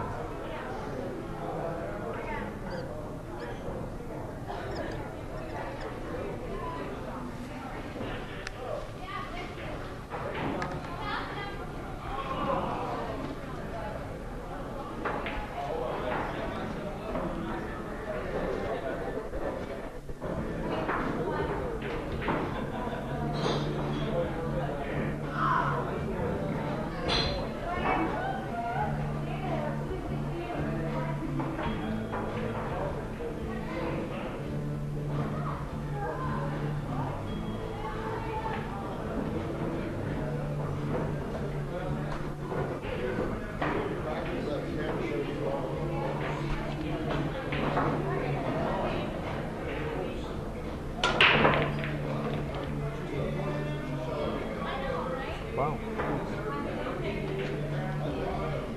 Table come apart nice.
Mm-hmm.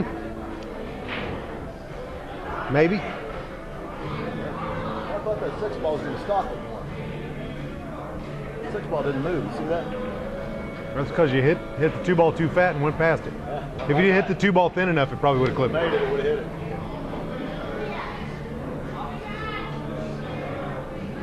2-ball would have gone in, at least I would have had a shot on the 3.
That looks like it ought to work.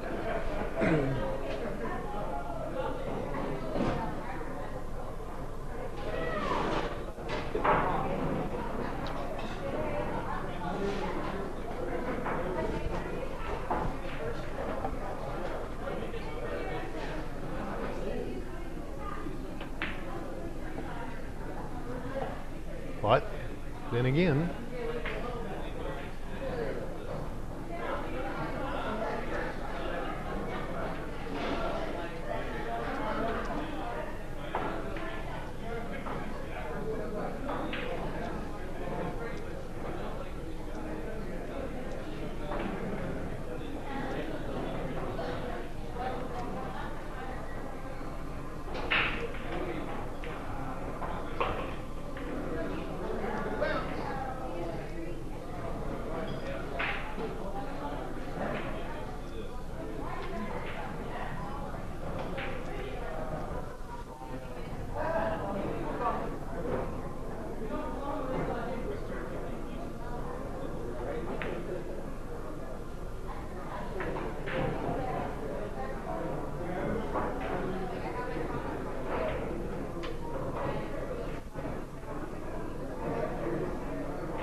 he's pretty straight on this one. He's going to have to draw his cue ball back a little ways.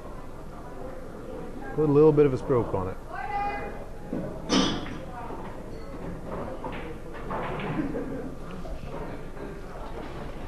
Now, typically that's not a hard thing to do, but so far tonight that's been problematic for Brad. He's missed an awful lot of 8-balls.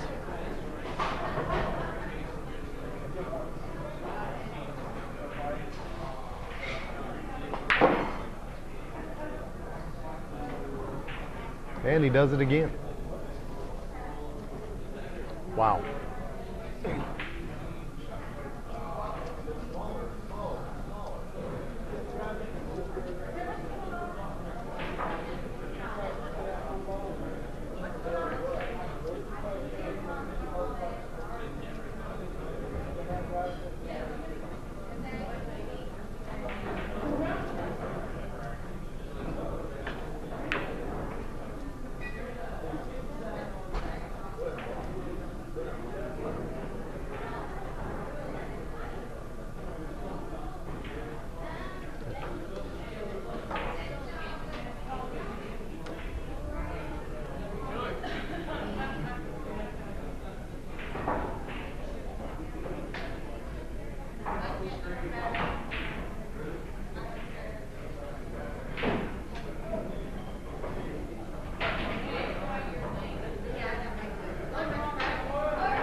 And 3-2, Brad.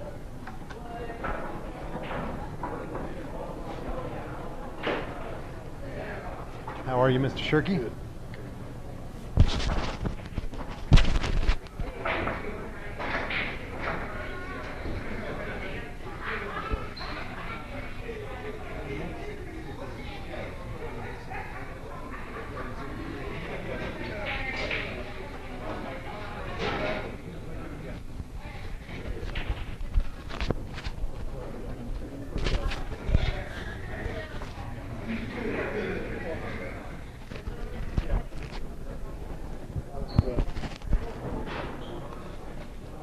We've been watching.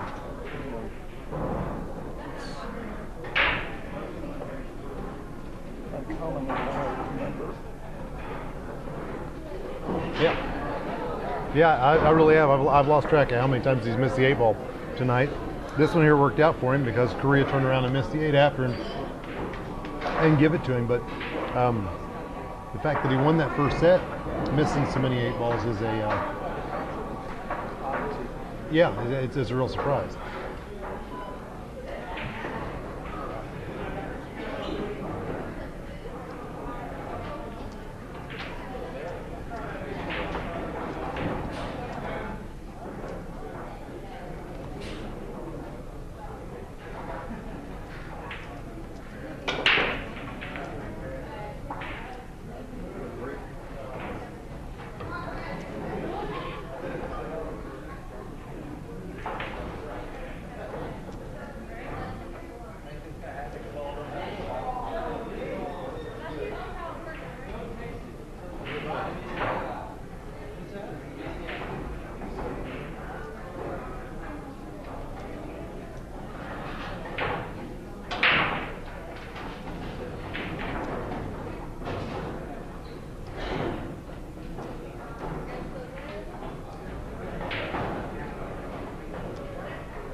But it's turning out to be a really close match because of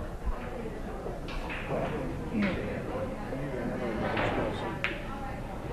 This is true. Well, not on purpose. Yeah. There have been a lot of accidental safeties tonight that have been pretty good ones.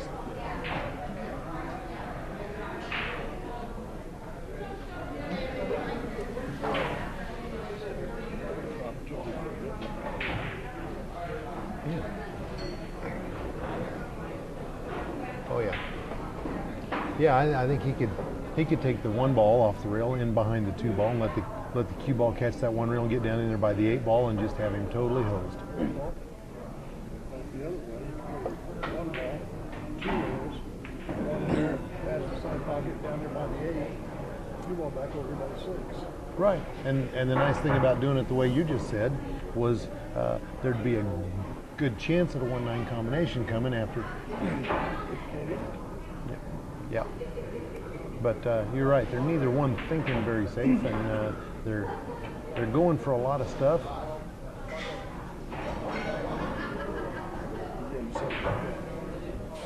Right, and this, yeah, instead of going for the safety on purpose here, he shit safe, but both of these guys, and they're both really nice guys. I like them both. They're both nice guys, but they both really need to work on their intentional safety game.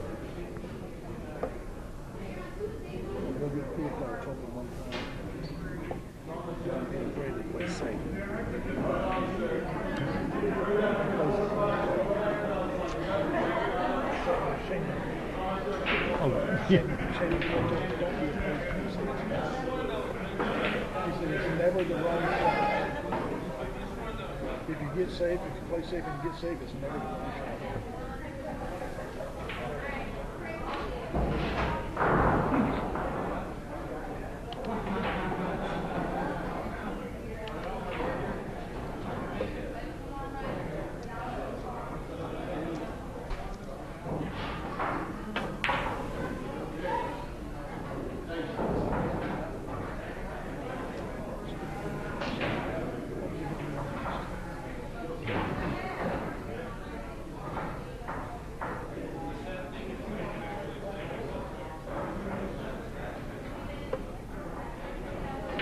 Well,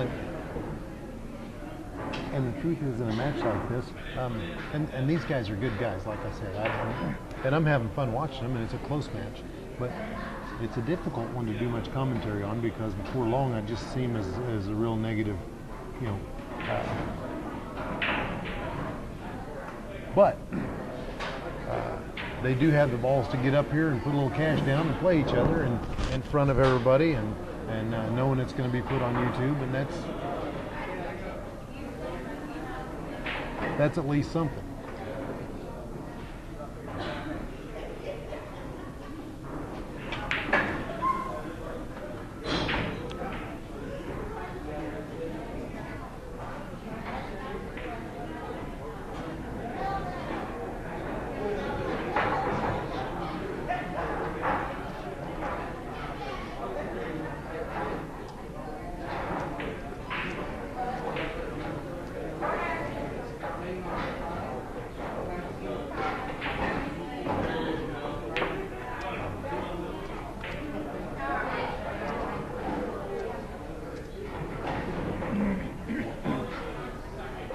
But Mr. Shirky, you are absolutely right.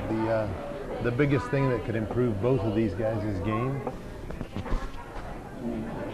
is for them to work on their safety game.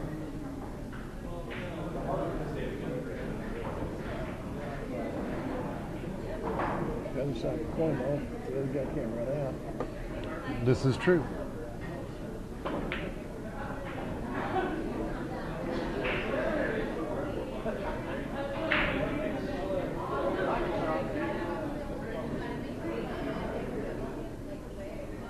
And one thing I've learned watching these matches is good play creates good play, and bad play creates bad play. If your opponent is playing really well, you're going to start playing really well to play with them sometimes. But I've noticed a lot of people play up and down to their. Absolutely, you play up to your competition or you play down to your competition, and so if you're playing somebody that isn't making 3 balls in a row, it allows you to relax, and next thing you know, you're not making 3 balls in a row. And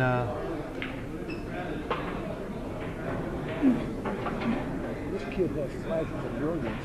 I've said that several times tonight. Yeah, every now and then you see a beautiful stroke, a really pretty shot. Yeah, and then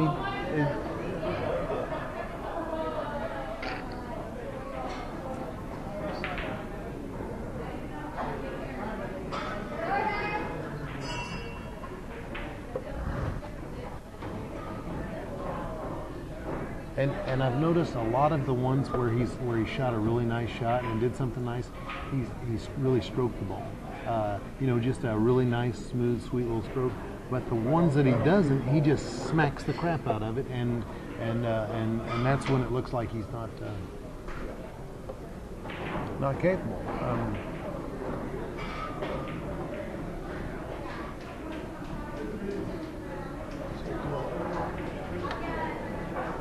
Right. You know, a lot of the better players in town would call these guys gophers because they go for about everything. But you know, I think we all were at this level of play at one point in time, and the trick is to see where they get from there, and it'll be fun to watch these guys and see what they learn from it. I think that's one of the coolest things about these matches being put on YouTube and all that is it gives them an opportunity to come back and look at it later and not only analyze it themselves but see some of the commentary and some of the stuff that's said about the match and then go back and look at it and see, hey, you know what, this guy's right. I didn't play but 2 intentional safeties all night long, and you know, and they can actually go back and look at matches from some of the better players as well on YouTube, and see the difference and see how many times they did play safe. You know, the last match that Steve Rector played, he played an awful lot of safeties, and when he played them, they were pretty good ones.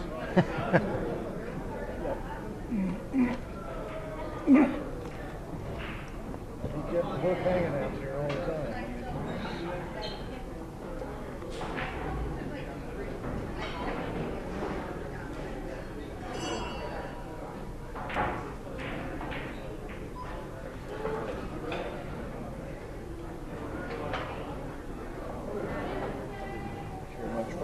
buy a tribe after the match was over.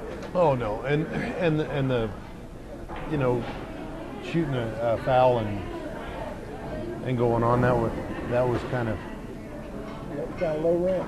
yeah, absolutely.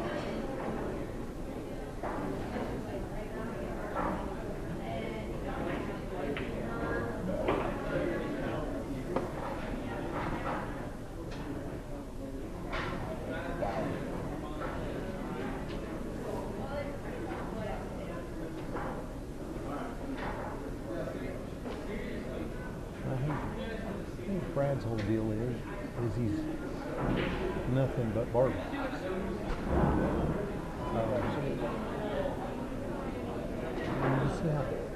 He's too far forward on the holds that stick too far forward, and so he's always on an upstroke with. Yeah. It's always too far forward this way the whole time. Right. It never gets back here. You're right.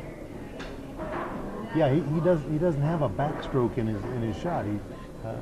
He holds the cue too far forward, and because of that stroke plane is always going up with his backhand, and if he's really got to stroke through something, he's smacking himself in the chest. He doesn't have a big problem with it when he plays bar table pool, but once he gets on these big tables and you got to move the cue ball a little bit, it's a tough deal. 4 games to 2, Mr. Brad Schuh.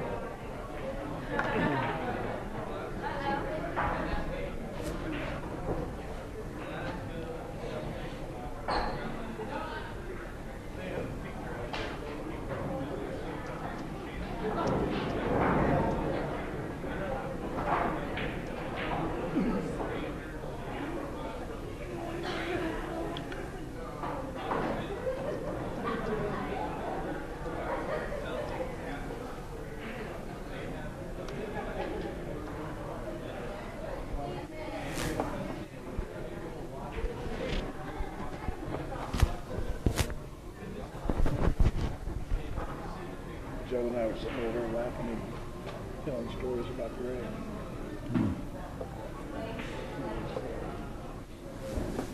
Talking about Gregisms.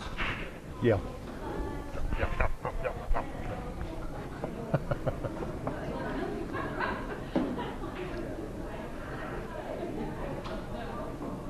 could tell a guy one time if he was any fucking smarter, he'd have an IQ of a plant. Or if your IQ was just 10 points higher, you'd be a fucking plant.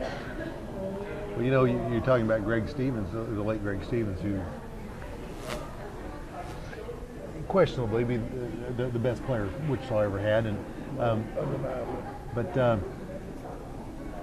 he was kind of a funny guy. He had pool rooms here in town, and I worked in one, and he come in and I was matched up one time, and I had the crutch out because I'd left myself long, and I'm getting ready to shoot a shot, and I shoot it and I make it, and I go ahead and finish out that rack, and then he motions me over there, and now you would think the guy that owns the pool room would have a whole different thought process, but instead he just got dead in my ass because I used the crutch. He says, if you're playing for the cash, you get up on the table. He says, don't you worry none about this 1 foot on the floor or not. He says, you climb right up in the middle of that table if you got to. This is for the cash, and don't let him argue with you none. And I thought that was the funniest thing. And you know, a pool room owner telling you, he doesn't care if you're standing in the middle of his table if you're playing for the cash, but that's because he played for the cash forever, and he understood that mentality. We played straight pool out of the queue out of Douglas Industrial. They called me the end of the place. There was some kind of loose relation, I think it was. And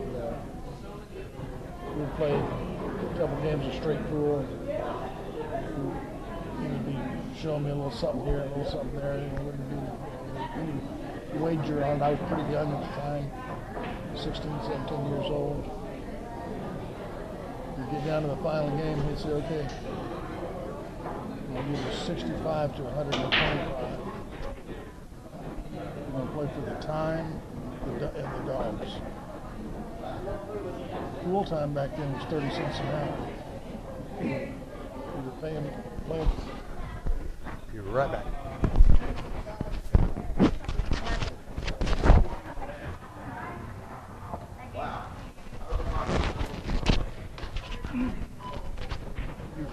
Playing for the pool time and 2 hot dogs and a Coke. They had really good hot dogs that were a dime a piece back then. This is in the real early 60s. Hot dogs were a dime a piece, and the Cokes were a nickel. They were a waxed cup like that. You had to gamble with Greg for something. You know, and you played 2 hours with the pool, so you're actually betting about 60 cents of pool time and 80 cents with the dogs and Cokes. Well, and you lucked out there though, because later in Greg's pool playing time, he became quite the eater. In fact, he was really known for the eating. And so later you'd have been playing him for a soda and 4 bites is all them hot dogs lasted. yeah, you'd have been playing him for a couple of sodas and about a dozen hot dogs or more. He'd eat a hot dog in 2 bites. Yeah, he was a world champion caliber 9-ball player and a world champion caliber eater, and there's just as many stories out there about both. Right. The volume of food that he could consume. Yeah.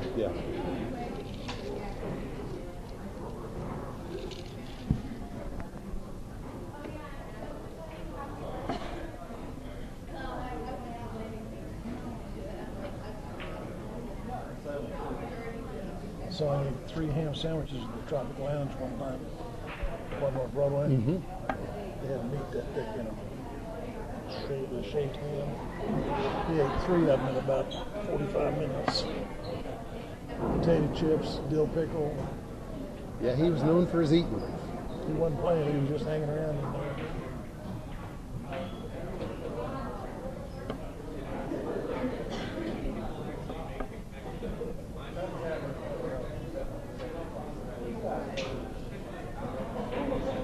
And in fact, this Stix here in Wichita is actually in a building that used to be one of Greg Stevens' family game rooms. Yep, it did. Had one here, one up on West Street, Connie and Oliver. Yep, and I worked at all 3 of them at one time or another.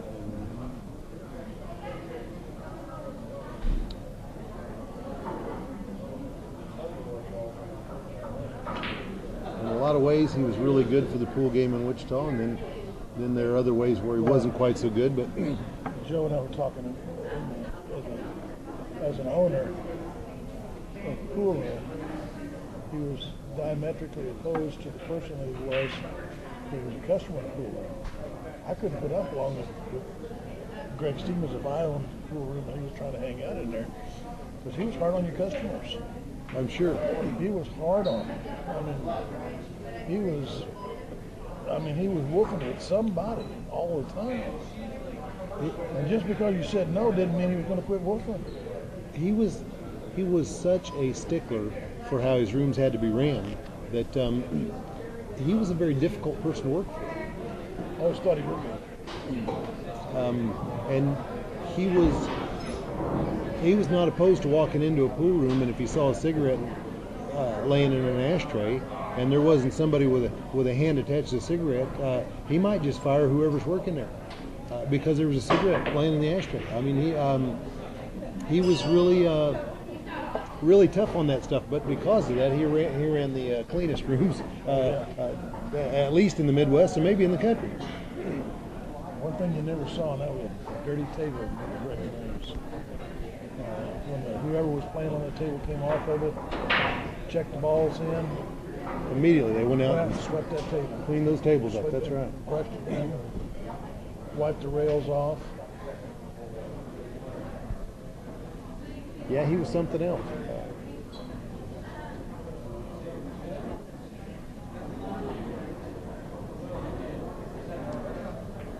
And another ball in hand.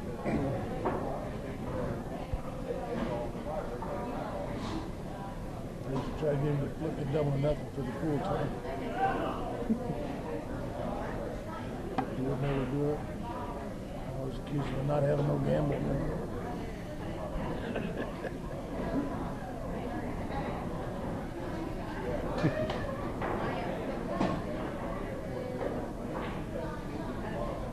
Yeah, he had a lot of amusing mannerisms and Full time was $4 or $5 or whatever, and I'd offer to put in double or nothing.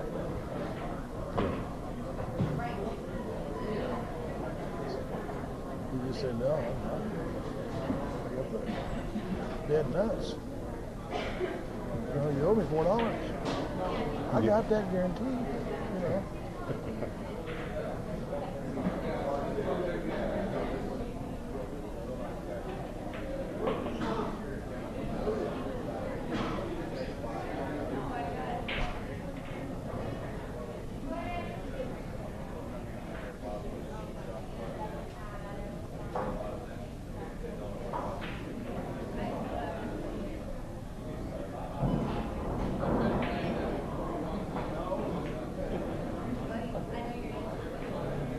Offhand.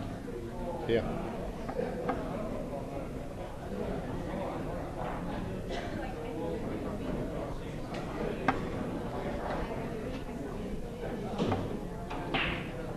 Well, and the committee here in town for the Wichita Pool Players Hall of Fame, they voted Greg and Terry Young and Junior Brown as the first three in the Wichita Hall of Fame, and there's certainly been a lot of high quality players that have come out of the Wichita area over the years. I agree. I don't think you can.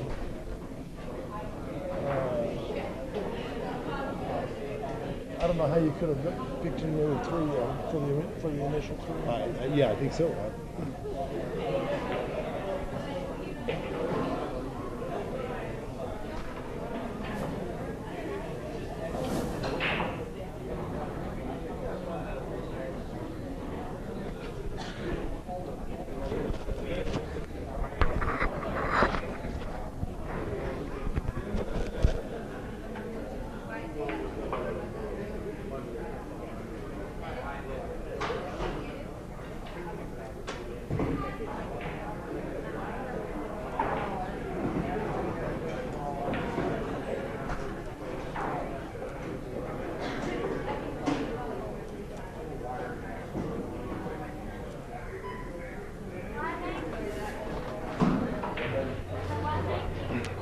It's 5-2 now, Mr. Brad Schuh.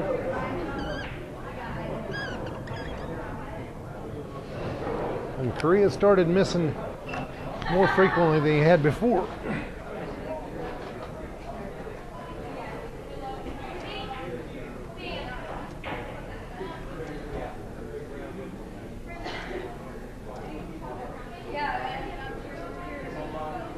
Korea made some nice shots there, especially that offhand shot. But then he missed that 6 ball. It was almost straight in the side pocket.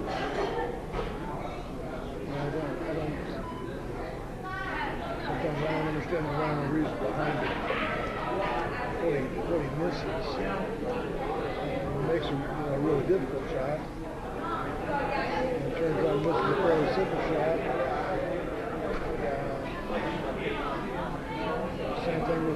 Same thing with the safety. That they play he's half the time they play really well, play the position really well. The other half of the time they're at the wrong end of the table. Right. Well, and I noticed early on when Korea got on a tough shot, something he was going to have to do something with, he'd one stroke and pop it instead of taking more time with the shot. Like you should on a difficult shot, he'd take less, and kind of surprising. He doesn't seem to be. He doesn't seem to be real focused like you see so many of the guys when they're playing. After they all have a little bit of butterflies when they start the match, and after they get into the first set, 3 or 4 games in, everybody calms down and they get real focused. Career just doesn't seem to get focused. He just And I don't know how old he is. He looks awfully young, and maybe that's a part of it. But you're right.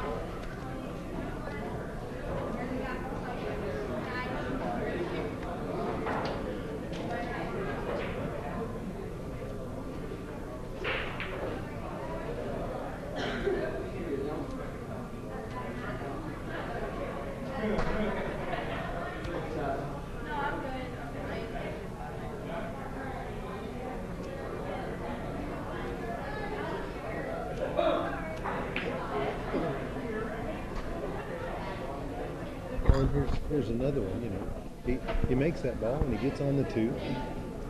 He's got good shape on the two, and then he misses a fairly easy shot on the two, and really didn't get shape on the three either. I mean, unless he was trying to play for bank shape, but I don't understand that either.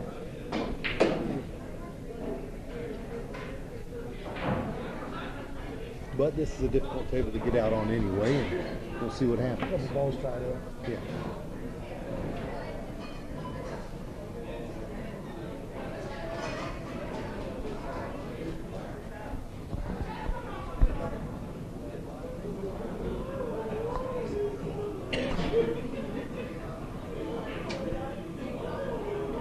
Well, I hear Bob's doing some restoration work on some old cues now.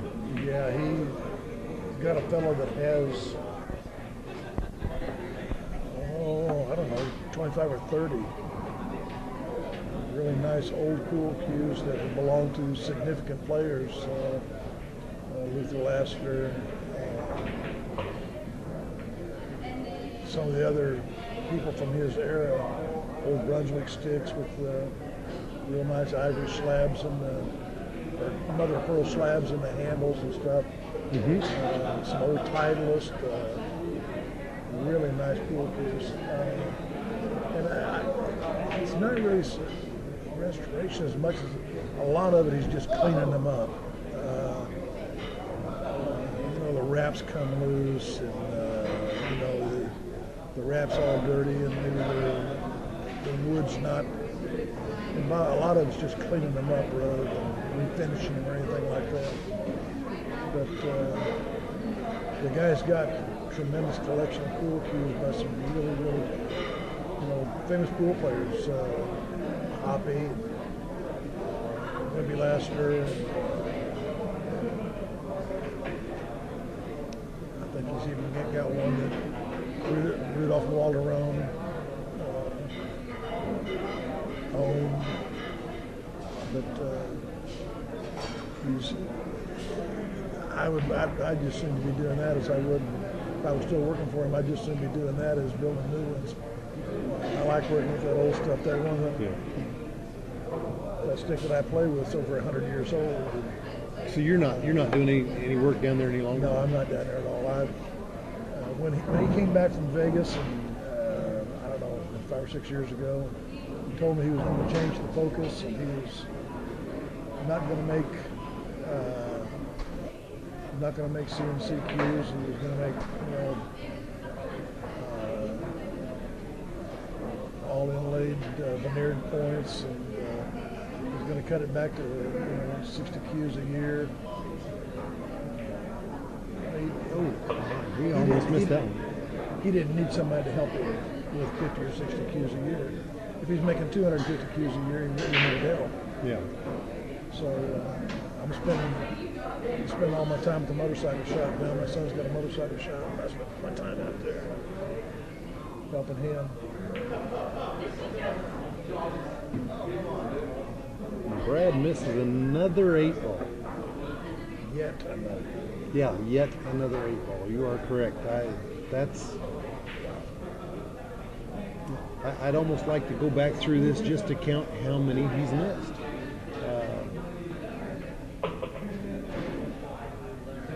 And the inability of Korea to play shape from one to the next year to capitalize has given him an opportunity to continue to win tonight, because there aren't many players you can miss the 8 ball on playing 9 ball. Have any expectation of getting back at the table? Exactly.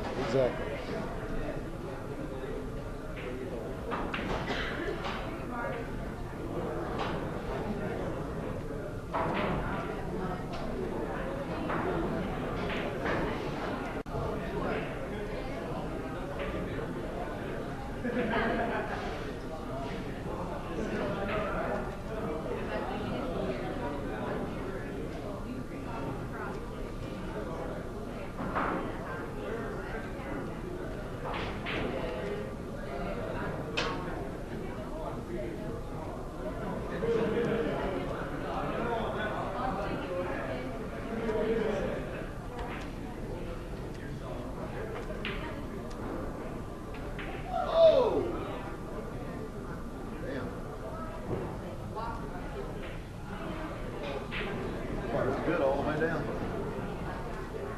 That's what I get.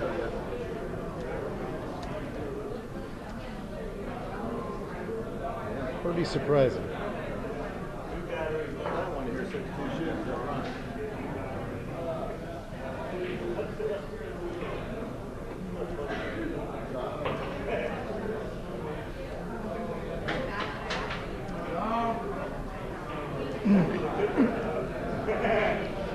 You watch these guys play, and there's certain games in the set that become pivotal games.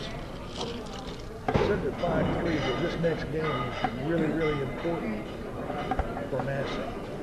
You're right. Because if he doesn't win it, he has to win twice as many games as his opponent to win the set. If he wins the next game, he's within a game of tie. Game. Yeah, you're right. This is definitely a pivotal game.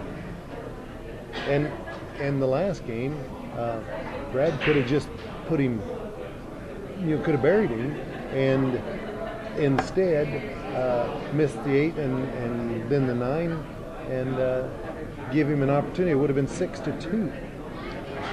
It's almost, at this level, it's almost insurmountable lead. Right.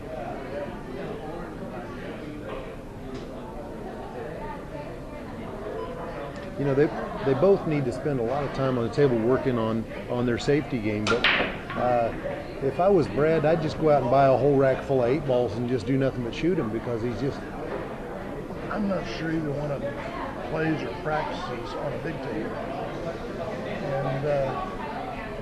And I think you and I have talked in the past about we have a whole generation of pool players that have bar table strokes and are unaccustomed to having to move the ball more than a foot or so to get on the next ball, or 2 foot. You get on this 9-footer when it's wide open like this, sometimes you got to whip it, Well, and then you add to that the pockets on this table are pretty deep, which makes them tight, and or makes them react as though they're tight, and so they've got to move the cue ball around a lot more, and the pocket's a little tougher to make the ball in.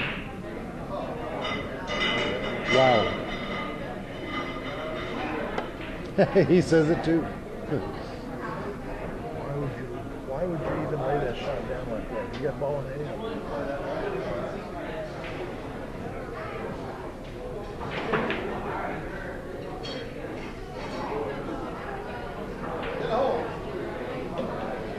Of course, if you can make that shot, who needs to play shape? I don't have that shot. Me neither. one real kick into the 2-railer.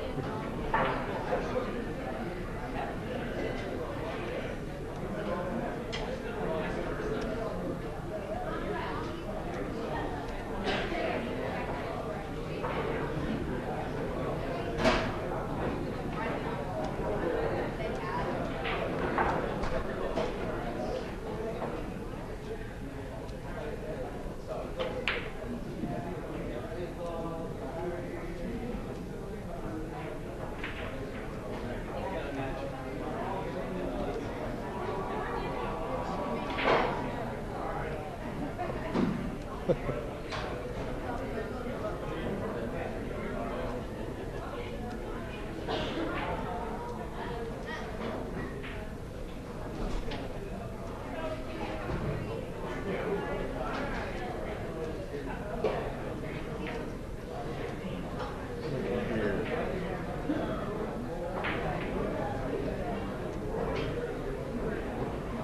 to play her safe. They roll up on that eight.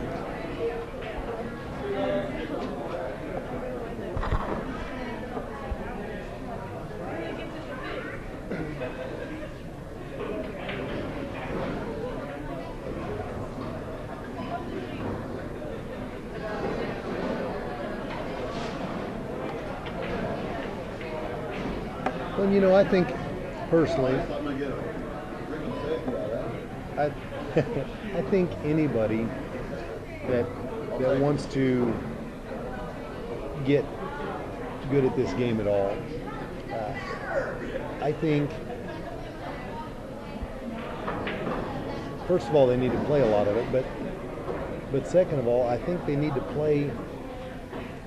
learn the game of one pocket so they can learn the safety game, because there's an awful lot in that game that you're going to learn that you won't see every day just playing 9-ball. But it can make your 9-ball game so much better. The other game that I'd really like to see the young kids start playing again is straight pool. I agree with that 100%. Straight pool is, you know, straight pool's about running balls.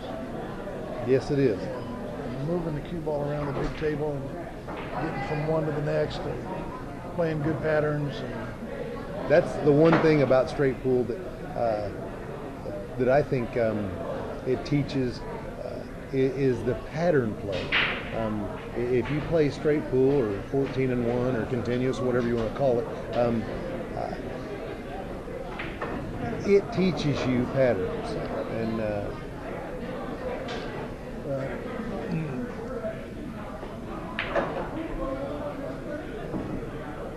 there's several players here in Wichita, and there's a couple up at Hutchinson, which is where these two boys are from. One's from here in Wichita, one's from Hutchinson. There's a few players that have a lot of impact on the ones that are just kind of coming up. right. And unfortunately, the ones that they seem to be watching and patterning their games after are not necessarily the right choice. Well, and that's one of the things that I've been saying quite a bit lately is that even in a city the size of Wichita, the best players they're going to see here are nowhere near what the best players in the country are, and they're either going to have to go outside of town or they're going to have to start watching matches on YouTube or something to be able to see a level of play that they can't see around here to get to that next level. Yeah, you know, as long as you continue to play people that you can beat, Yeah, you'll never get better playing people you can beat. Never. you'll never improve. Well, this time he Just a 7 instead of he missed the 7 instead of the 8. That's right.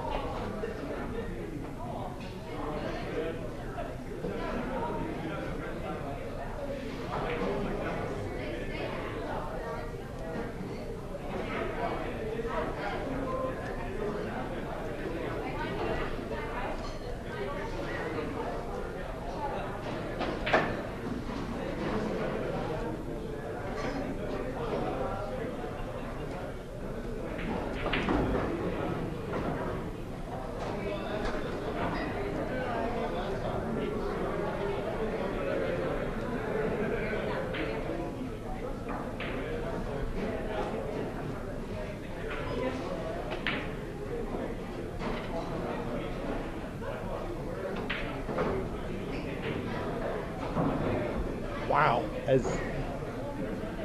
And I don't mean to seem overly negative. It's hard not to seem overly negative in a match like this, doing commentary. But at this point, these guys might as well just be playing 3-ball, because nobody's having to shoot more than 3 balls at a time to get out. I agree.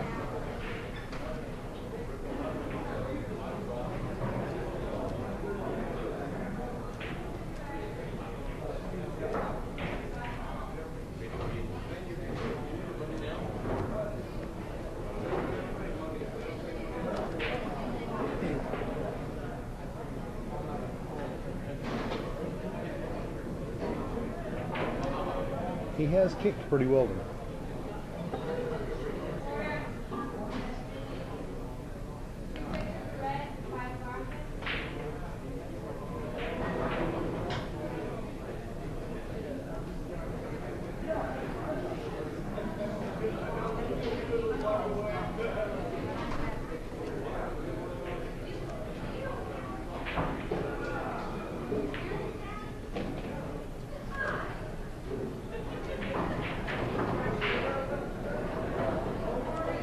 I'm kicking well tonight. I don't think I've missed a kick yet.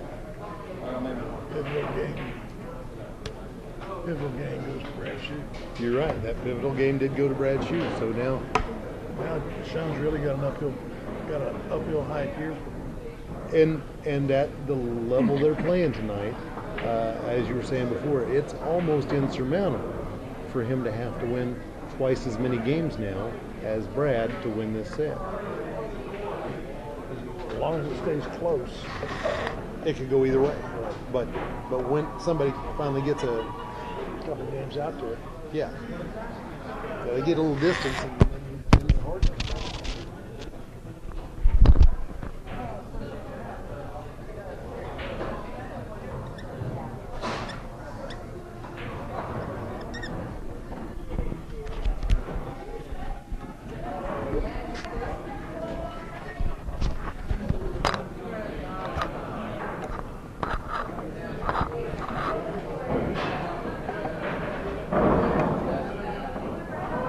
How many years has it been since you played much for the cash, Bill?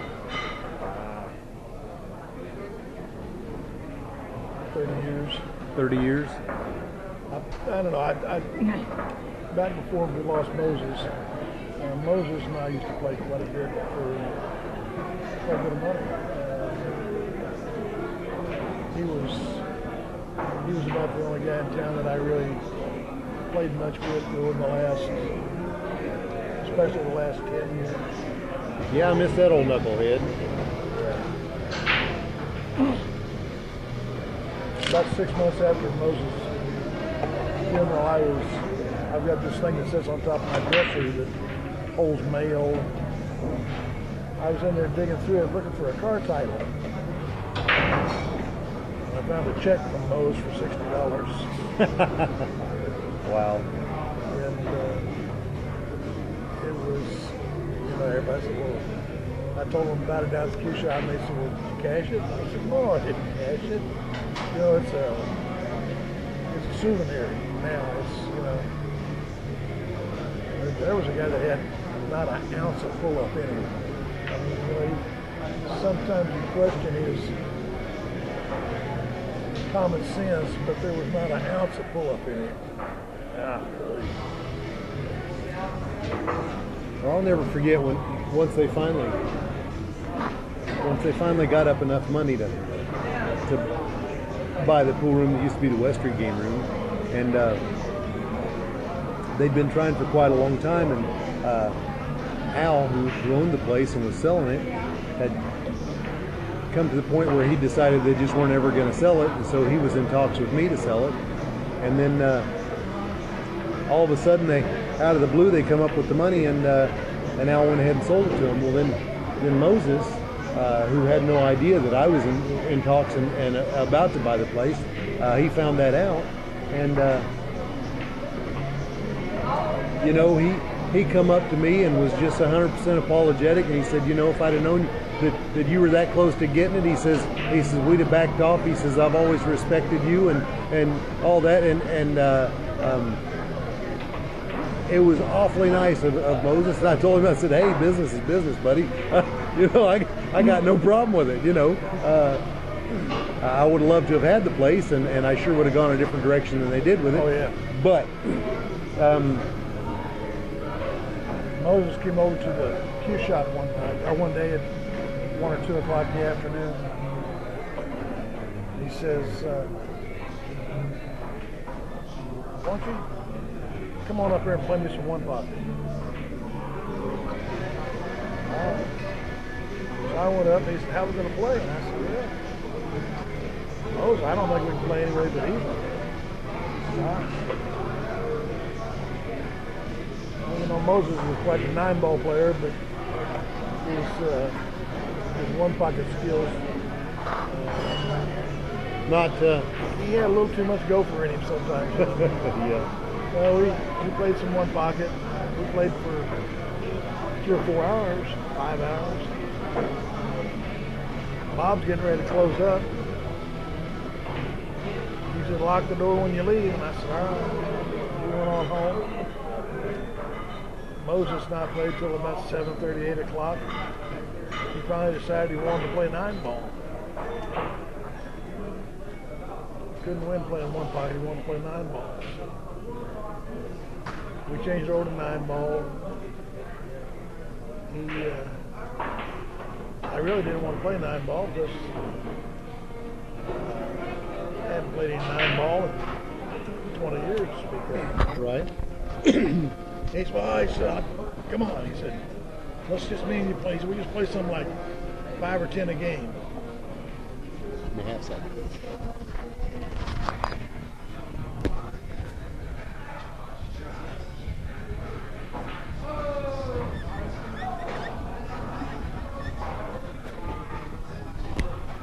He said, let's just play some 5 or 10 a game. He said, I'll give you the 7. I'm not much of an animal player, but I'll take it out with the 7.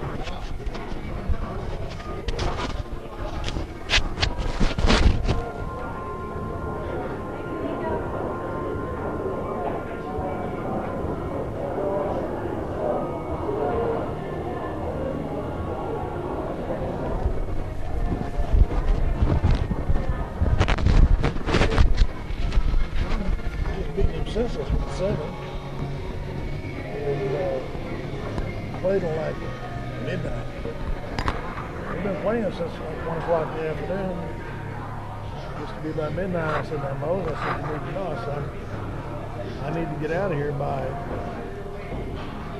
5:30, 6 o'clock in the morning.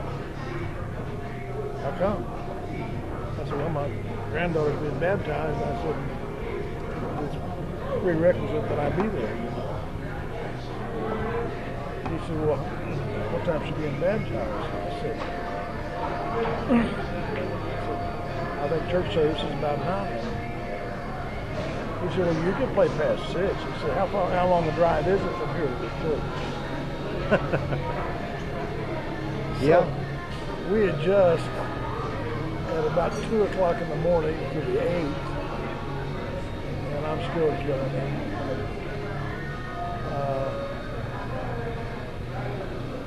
And it was, Moses lost a lot of money that night. And he was not upset that I was, pulling up at 6 o'clock in the morning after we played 17 hours. He wasn't upset that I was pulling up. He was upset that I wasn't coming back.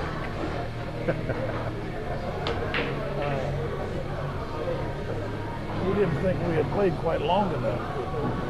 And he was... Well, yeah, he didn't have no quit. No, there's no pull-up in it. He lost a lot of money. Yeah, he'd lose his money. He'd lose his money and borrow from everybody in the room that he could get it from, and see if somebody else would go get some for him, Yeah. and then he'd want to play on credit. And but he's a good guy. Always good for it. That's right. He's a good guy. He didn't air barrel you. He'd tell you before the set started, I ain't got no money. Right. Right. I put a lot of pool with Moses over about a 5-year period there. There's a nice bank shot. And he left himself where he's probably got to do it again, but he could cut it in. But No, I think he kept this one in. I don't think he banked this one.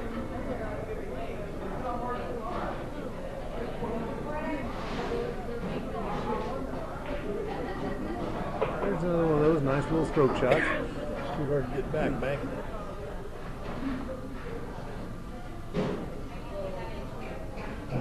Oh, I certainly would have cut it, but after he banked one and he made a ball, then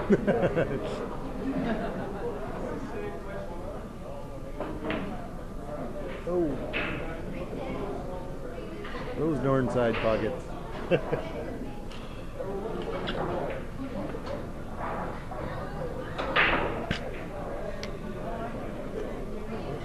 Moses wrote me a check one time for a couple $100. Really lost playing pool. I went to the bank that he banked at to cash that check. I went in and the lady, real friendly, and I signed the back of the check and I laid it up there. And looked at my signature and she looked at the front of it and she said, "You playing pool with Furman?" Yep. I said, "Yes, ma'am."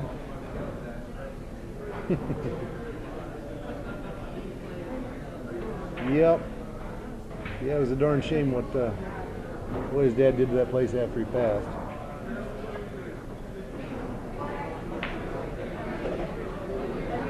Yeah. His dad had run 2 or 3 of them into the ground. He didn't seem to want to operate them like a business. He wanted to operate them like a hobby. Well, yeah.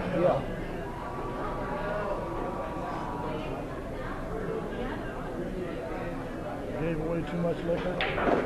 Drank too much liquor. Well, yeah, it was like he opened pool rooms or bars Just for a have place to somebody hang out with his buddies. Absolutely. Absolutely.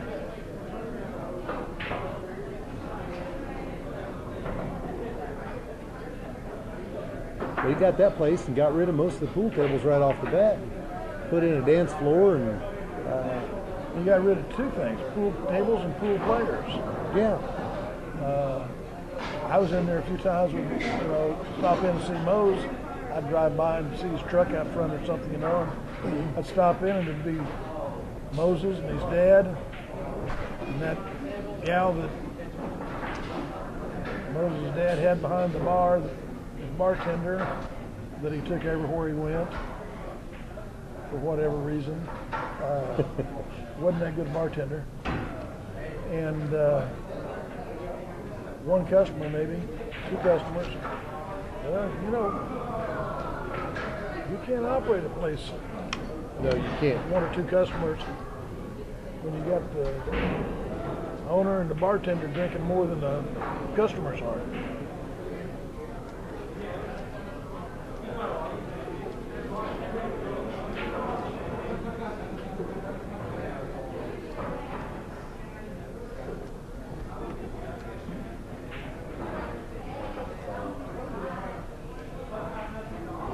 I didn't see.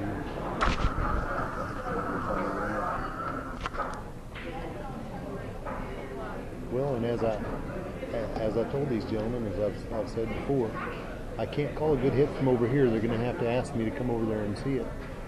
If I'm standing over there and they ask me to call a hit, I'll call it. But otherwise,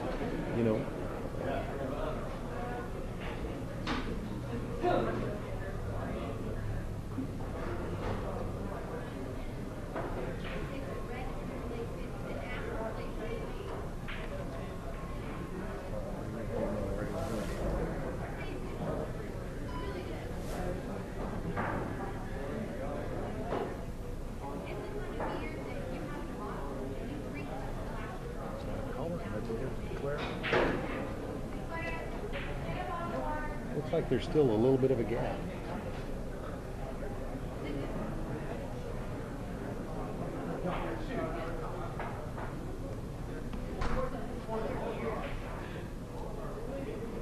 He's lining up to play off the ball on the rail.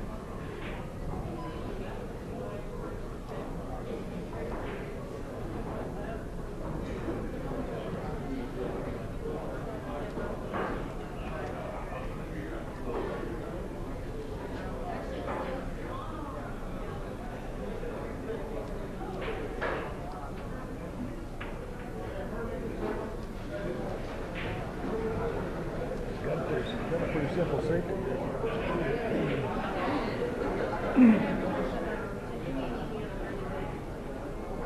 Well, see how thin he can hit this ball, or is he trying to whack it? Oh, he whacked it. That's where he just That got wasn't the impatient. safety. That wasn't the safety. No.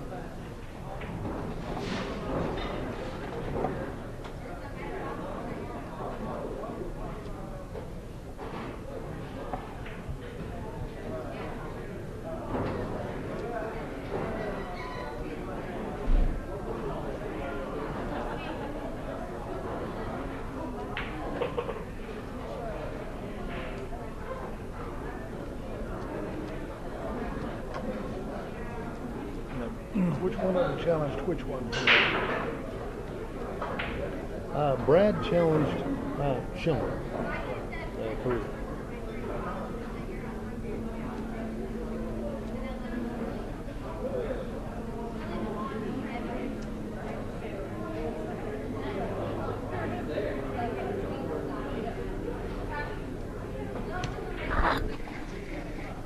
So 7-4 in favor of Brad Schuh.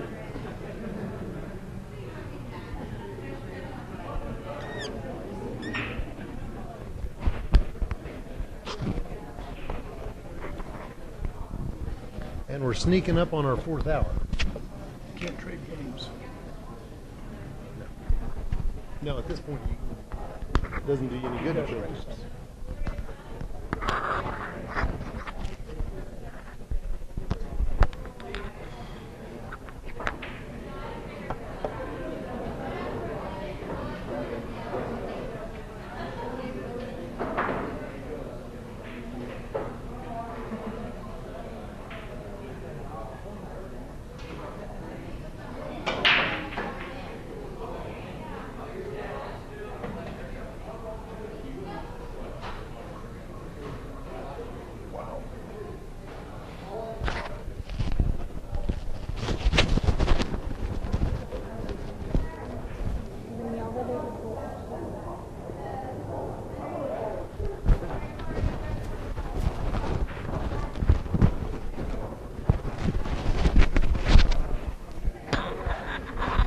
Makes a couple balls here, but another one of those learning scenarios. If they held their cue ball in the middle, yeah, if they control the cue ball on the break, then the odds of having a shot after the break, They go up logarithmically. yeah, they go way up, way up.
Keep losing the Wi-Fi. Brad runs that one out. Hello. So soon?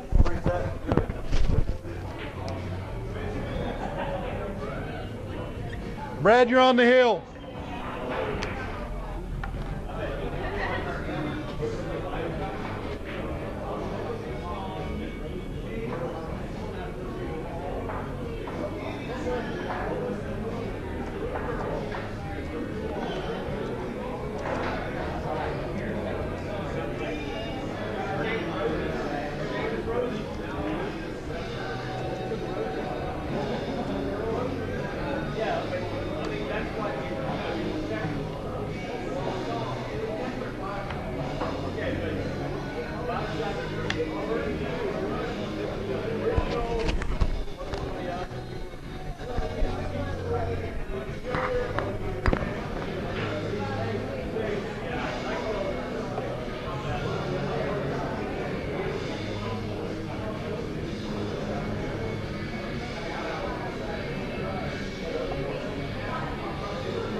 Have you tried Picasso's pizza yet? No, I haven't. Best pizza in town. Really? We got one as big as this table. Took it to the shop for lunch. Me and my son and my grandson, one of our customers. And they said it feeds 6 to 8. Well, it don't feed 6 to 8 big boys. We ate the whole thing. Really? Best pizza I've eaten in 20 years. I'll be darned.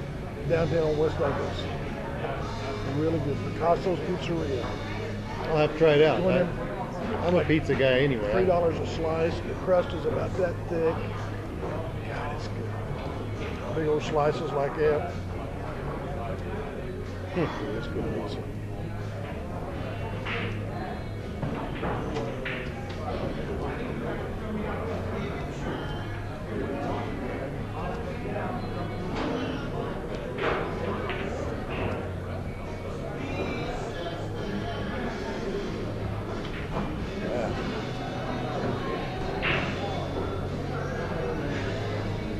I didn't have any choice but to lean down and try to take a whack at it. Oh yeah, I think that was probably the right shot from there. Just I didn't think I'd make it, but at least I knew I'd be safe.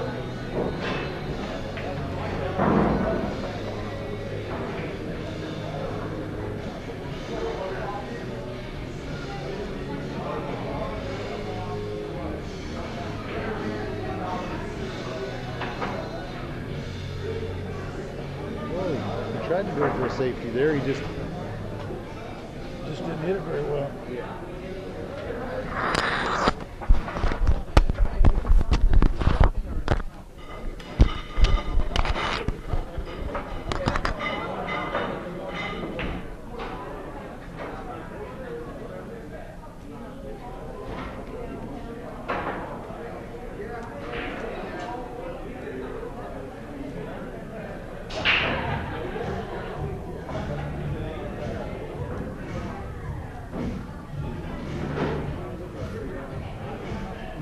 I don't know if he can hit this too clean without clipping the 5 or not.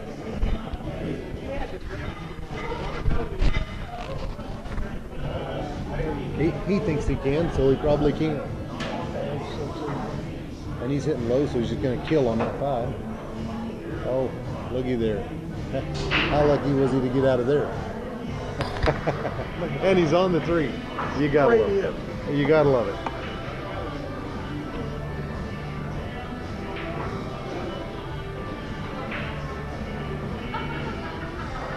Well, he's on the hill though, so.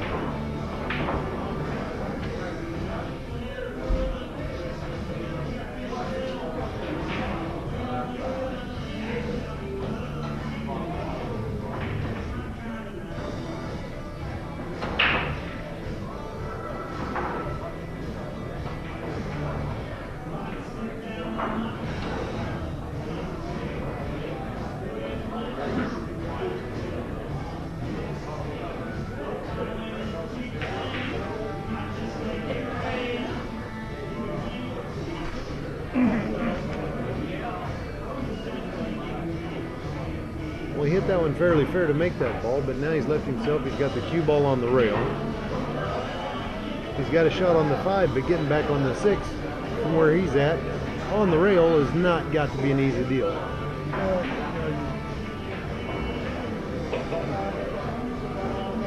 Look at the pattern play. Or the lack thereof. Or the lack thereof. And they seem,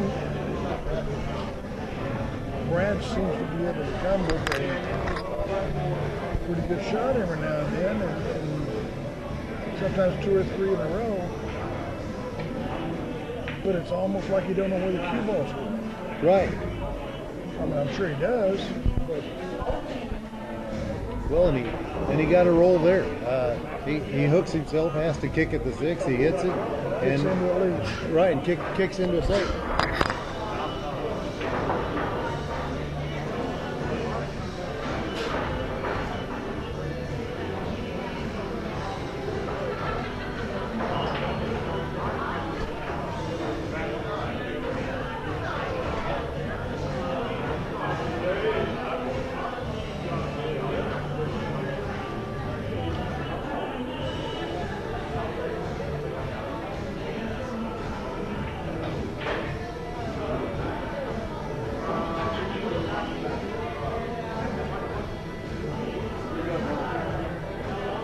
It's in the corner by the 6.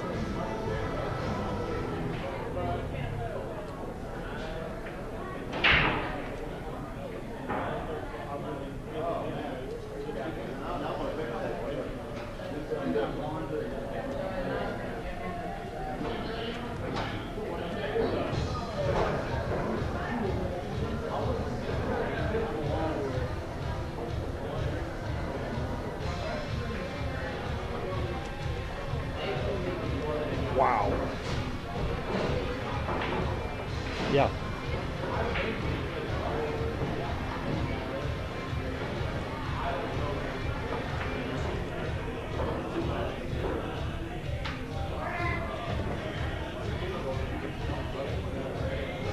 No man's land.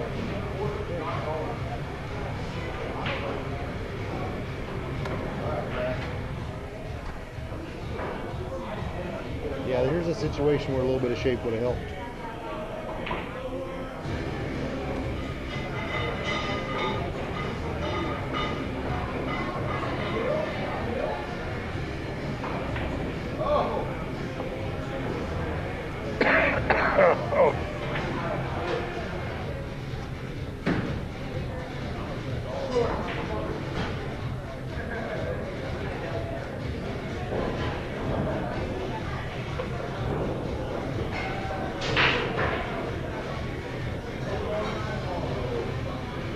And he shoots it too soft.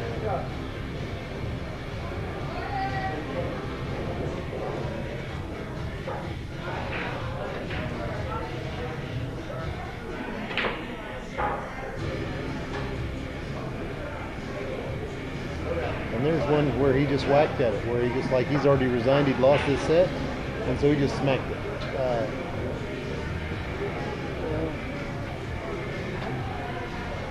Lost this game when he shot Dave ball. They don't spin that cue ball and go 2 rails. Oh, come on. It's fast. It's fast. Well, I'm gonna go by. I'm gonna do this in donuts or something. I don't know. Slow down. Tell me to slow down.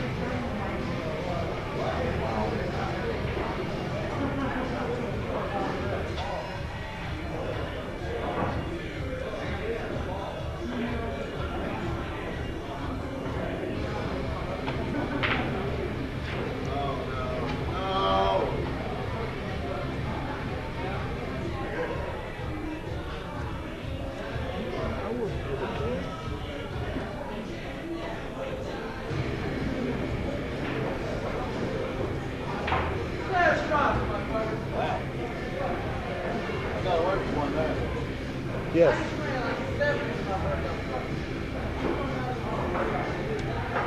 All right.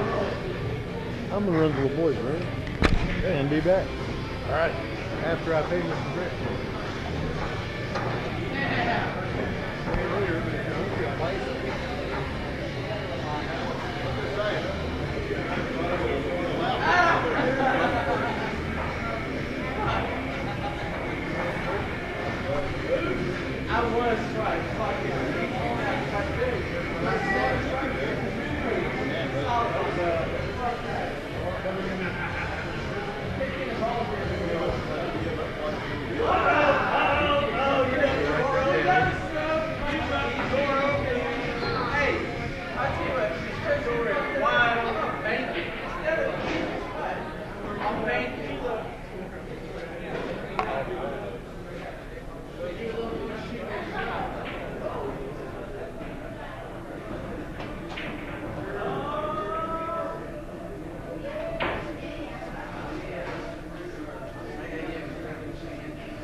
Well, Mr. Shirky, did you want something to drink? I would happily buy you a drink. No, thank you, sir. I'll get you that.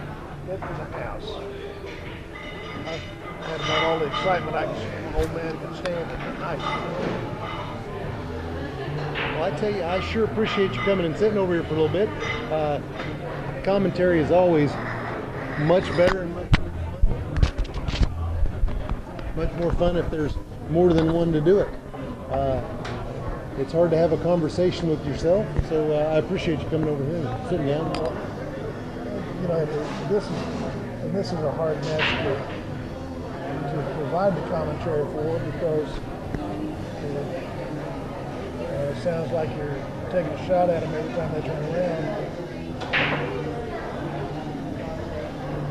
And I've had, in matches before, I've had people come up and say, "Man, you were just ripping them to death," and they don't realize how difficult it is not to in certain situations, but also how much goes without being said, so that I don't. You know, there may be times where they may miss the 3-ball 6 or 7 times, but I only mention the last time they missed it because it doesn't do any good to say he missed it, then he missed it, then he missed it, he missed it, then he missed it, then he missed it. Just to be a little redundant. Right, and so, but I can also understand how it seems like I'm just in some matches just being real negative,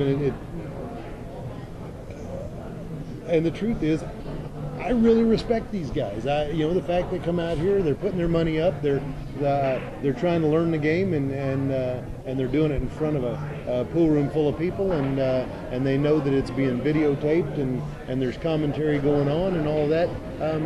It takes a little bit of chutzpah to do that, and I appreciate that from them. And it is a close match, which always makes it fun, regardless if they both play run out speed, or if they you know, so long as it there's some kind of As long as it's competitive. yeah, it's competitive, and that makes it fun to watch. But we're having a lot of fun here. All right, let's see here. Thanks again, Mr. Sugarbuck. Anytime, feel free to come right on over. It's your call this time, Mr. Schuh. He calls tails, and he wins one. Let him break. He gives you the break.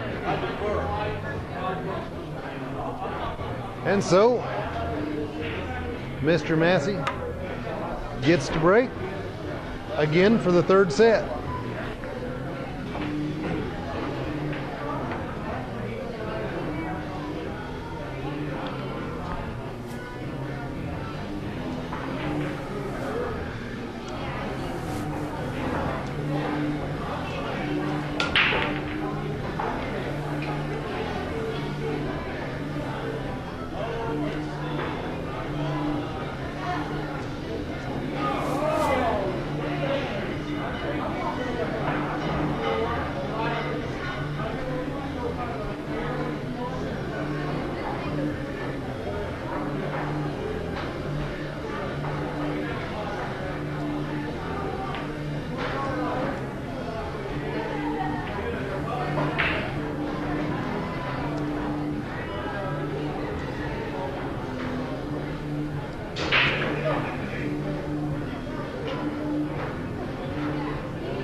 Well, probably the one thing he didn't want to do there was to open up that cluster of the 3-4.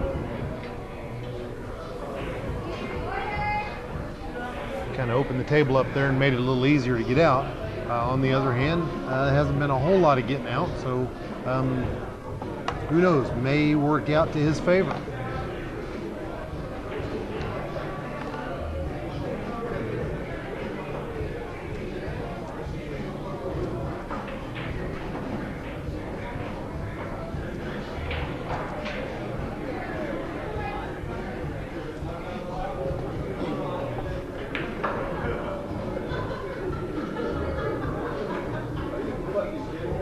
Wow.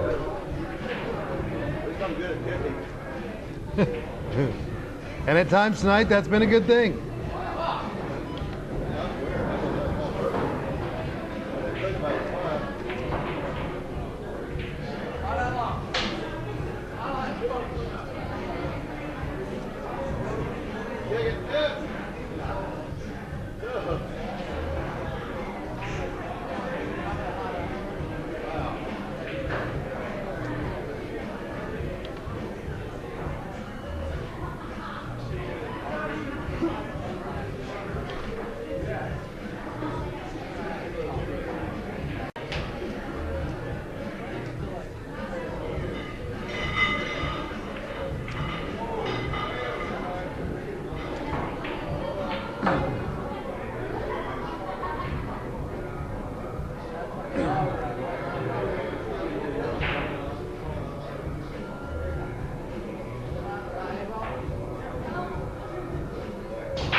think the 5 will go, but looks pretty tight.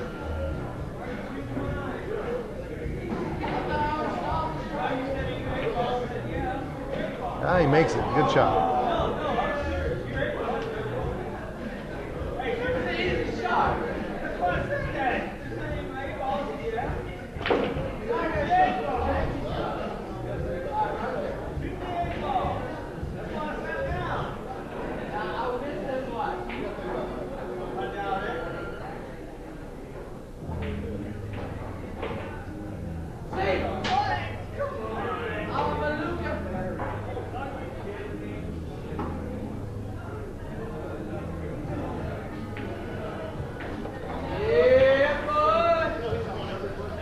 And as he has done in both the previous sets, Mr. Massey wins the initial game. 1-0 Korea.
There he goes.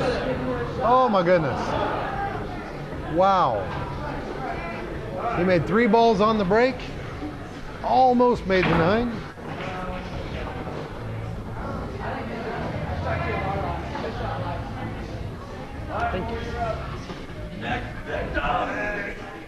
How close was that?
Excuse me.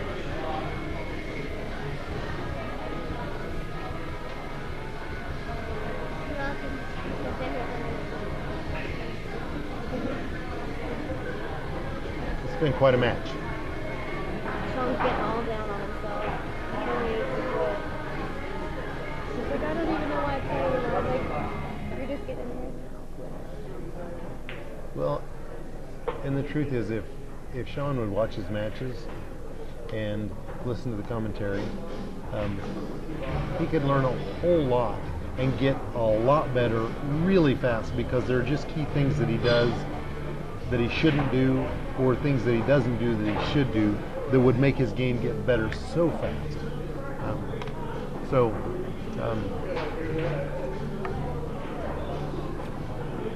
Yeah.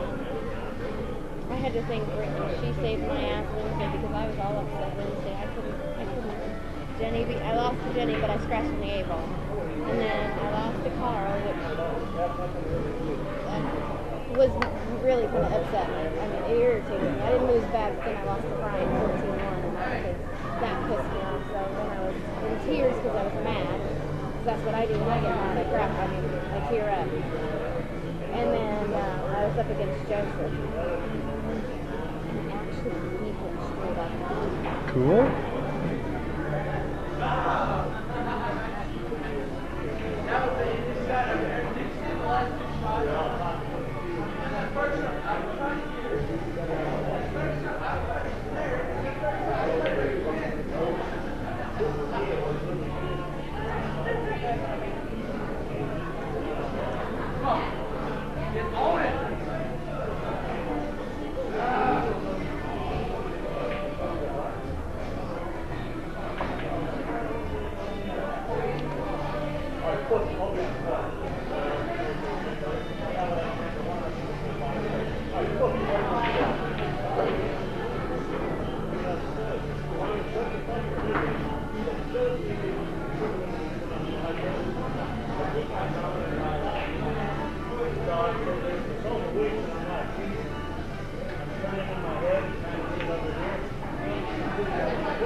Two to nothing, Korea.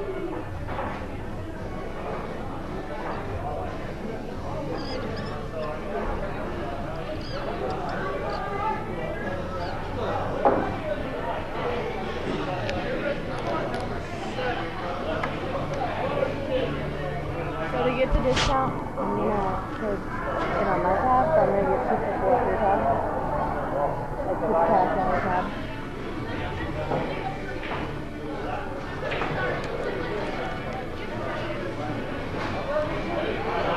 It's $2.50. Is that one the new 100s?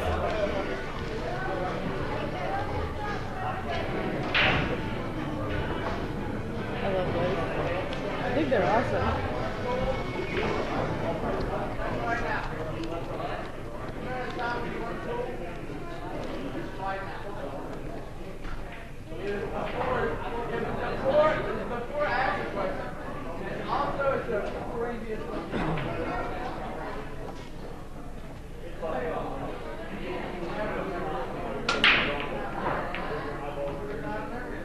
Ooh. Ouch. 9 balls back in front of the pocket. But he scratched.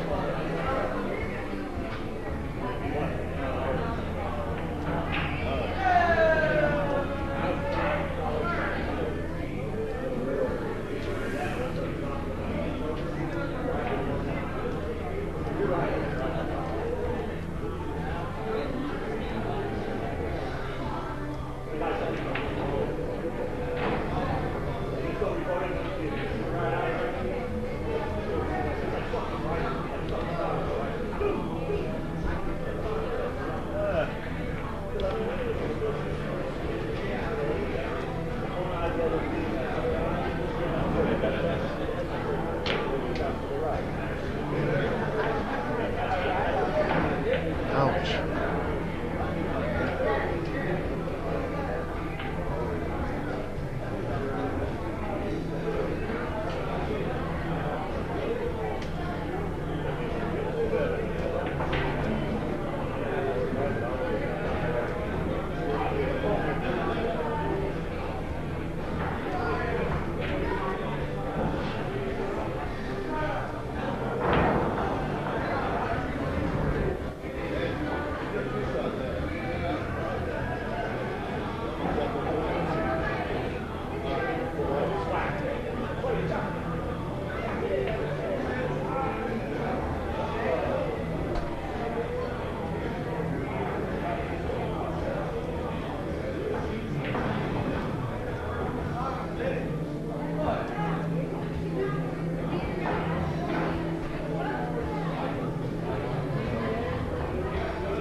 this could have been a really quick game if he'd have made the 1-9.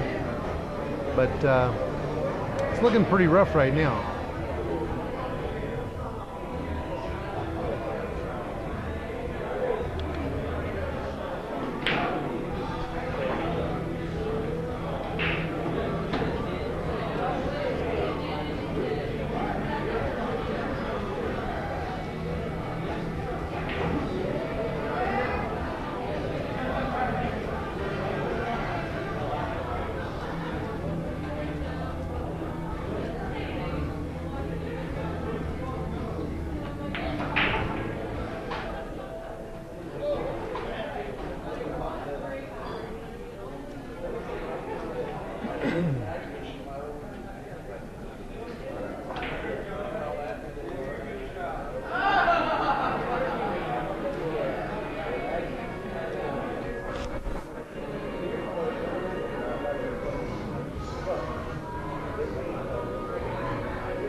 Really thin cut on the 3.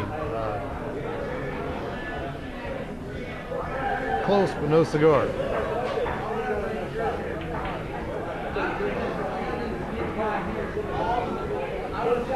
I think Korea's just totally lost his game. Now there have been a few of those shots where the ball was right in front of the pocket that he's missed in the last couple of games. Sometimes when your confidence disappears, your game disappears as well.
Thank you.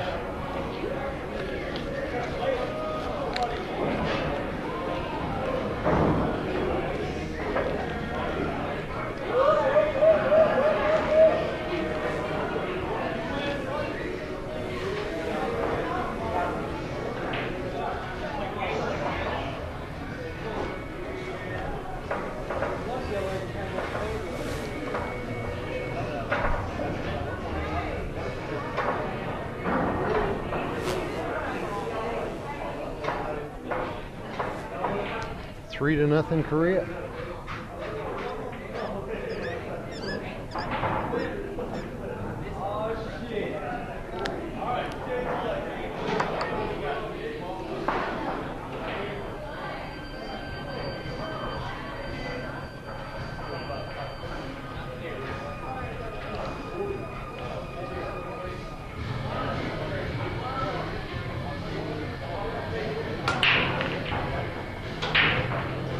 Oh, so close again, just this time at the side. He's been within an inch or two of making the 9-ball each time he's broke this set.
Wow, that kind of made it worse than it was to start with.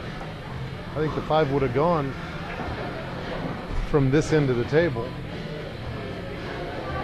but he bumped it up into the 6, and I don't believe it goes now.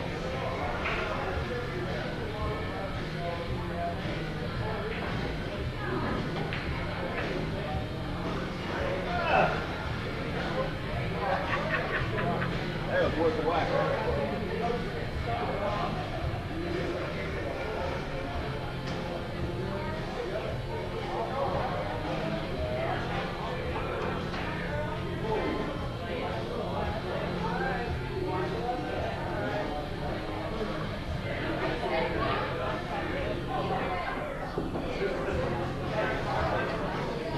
Well, he hits it.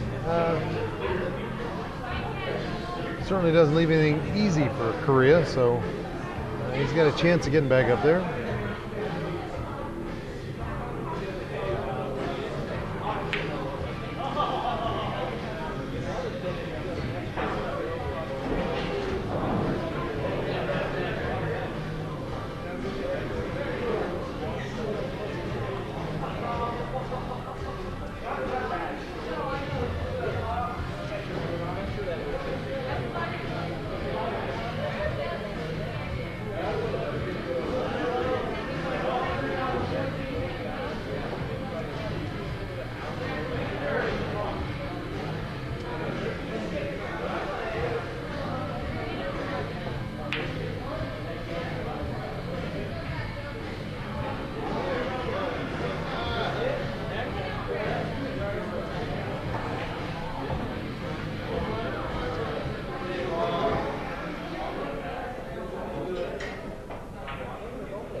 Pretty good try.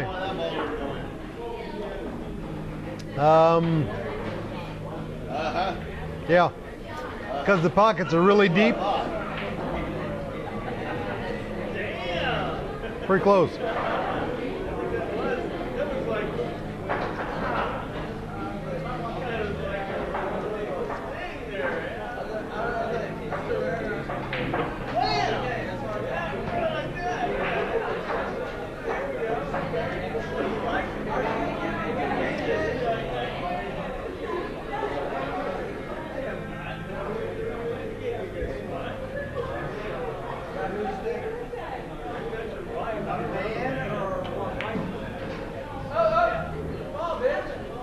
Wow.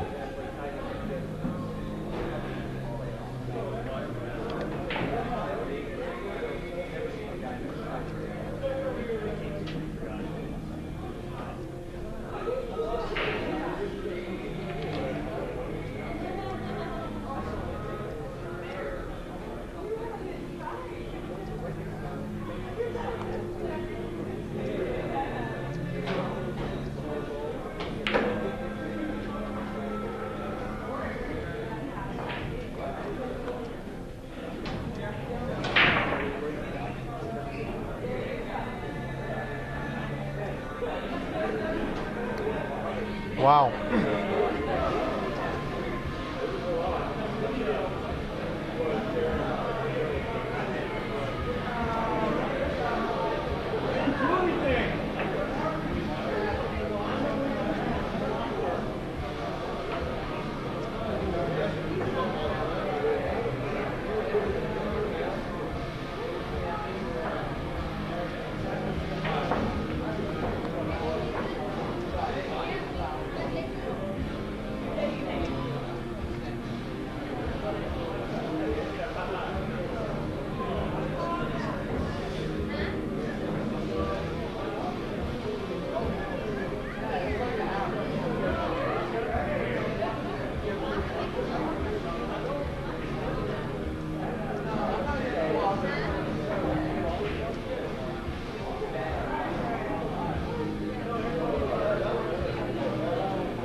That was an unusual game.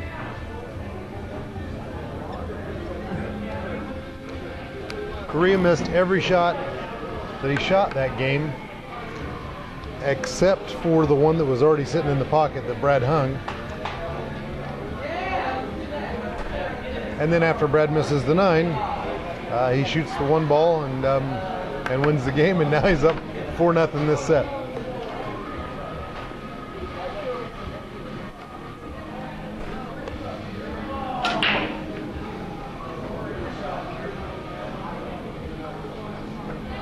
And he makes the ball on the break again.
Wow.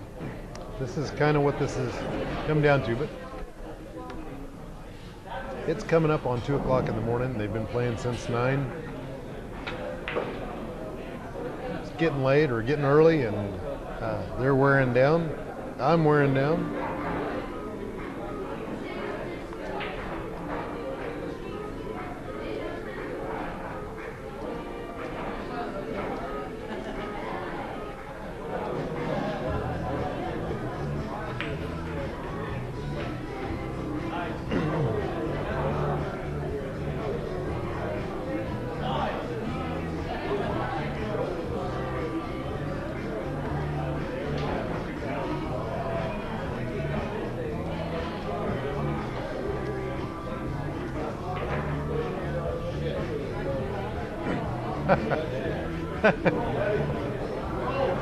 You know, it's not a good thing when he hits the ball and immediately says, "Oh shit!" He kind of overhit that ball just a little bit.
Wow.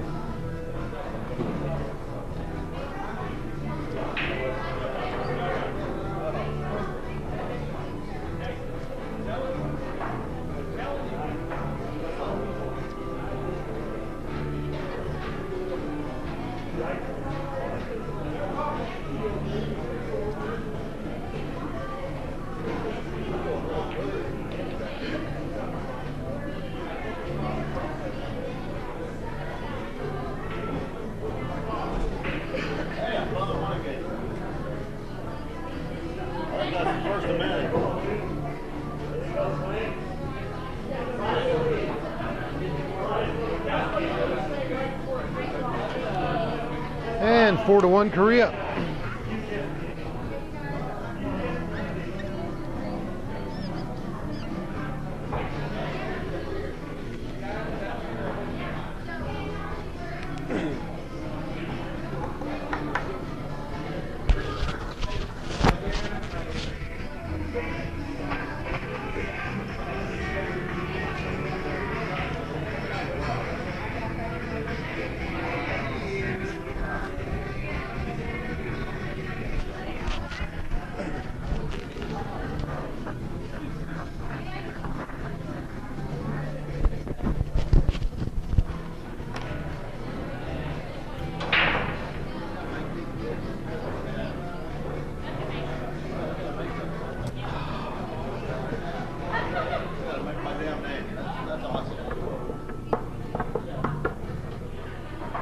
And they spelled it right. If they pronounce it right, I'm okay.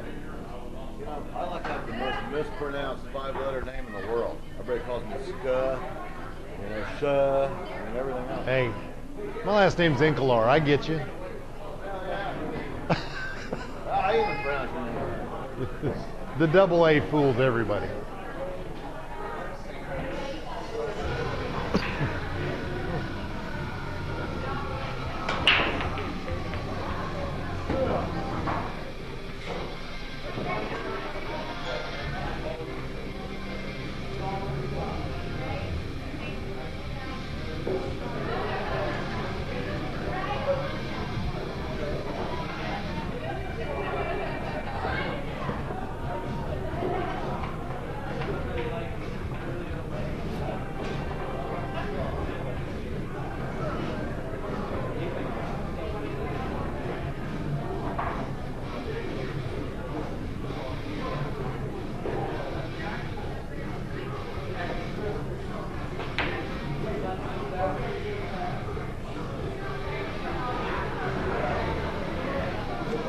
Well, I'm not sure what he was trying to do there, but he ended up getting really safe.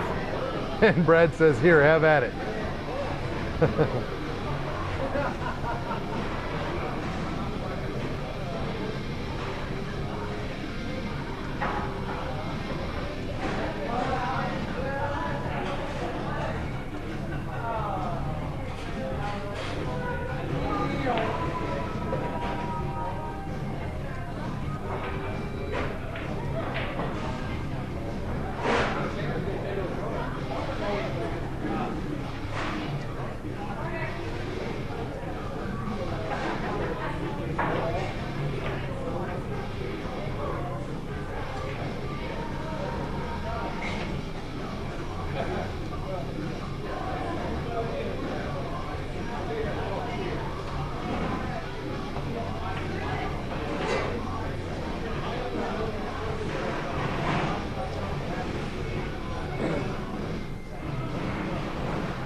Here once again, he makes the ball, but he leaves himself on the rail, as though he just wasn't even thinking about cue ball placement.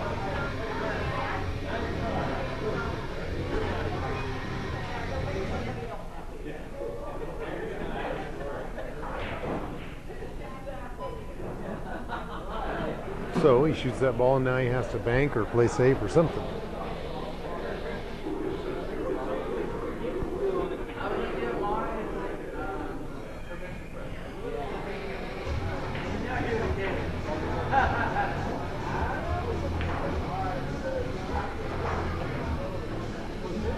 And he finds a hole for the white ball.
5-1 Korea. I did not do that. Come on, I don't appreciate that trash here, dude.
Well, it's looking like they're both pretty wore out.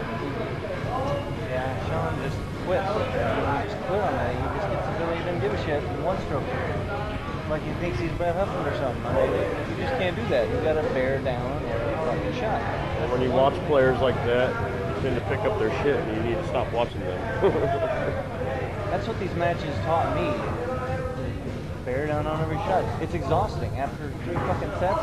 Back in the old format of 5 sets, you're mentally exhausted after playing one of those things. You're right. You should be. If you're not doing something right.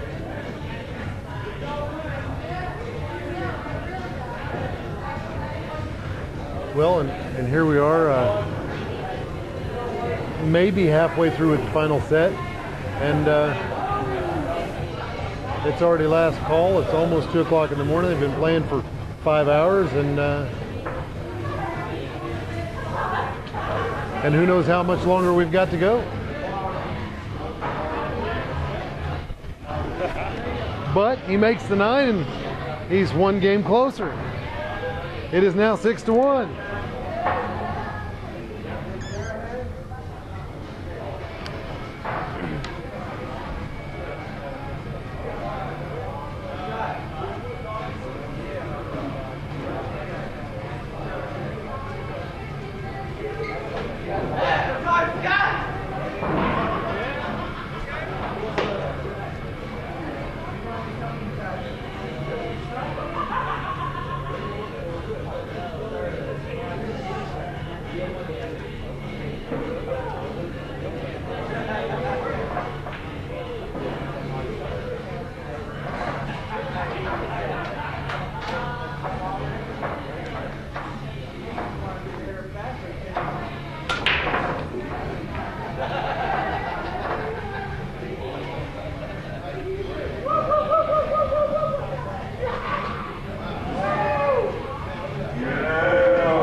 Sounds like the old BTO. Remember the old BTO? Bachman Turner Overdrive.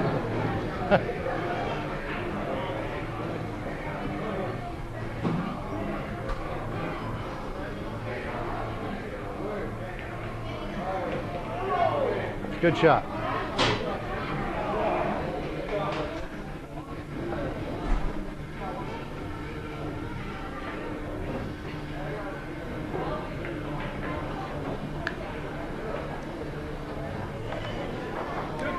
Six to 2, Korea.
Yeah.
An awfully nice jump shot. I don't believe the 5 goes past the 6 though, so made the ball but didn't get shaped.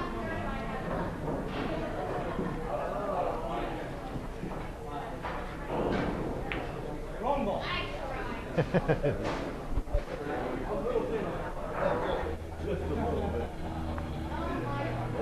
That's ball in hand, right? Yes.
Wow.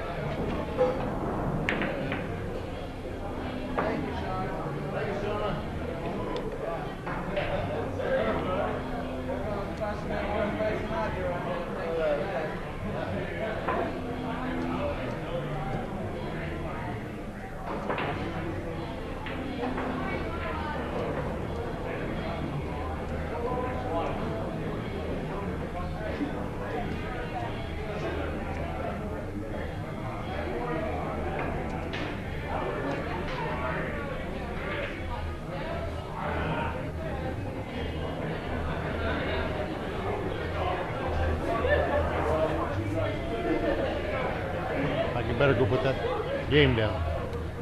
Almost missed it.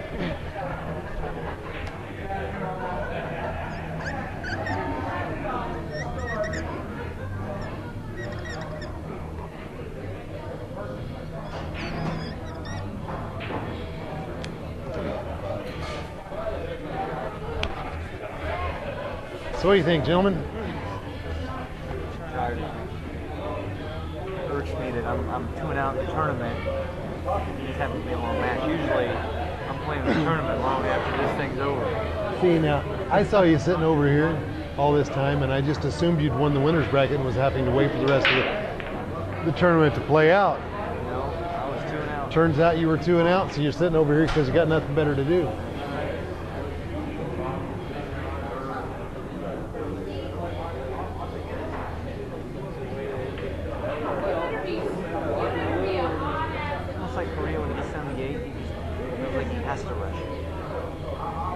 He, in difficult situations, he one strokes and pops it almost every time. But they're neither one thinking the game right now. They're both just whacking. You know, they've been playing all this time, and it's getting late, and their thought process is not there any longer. And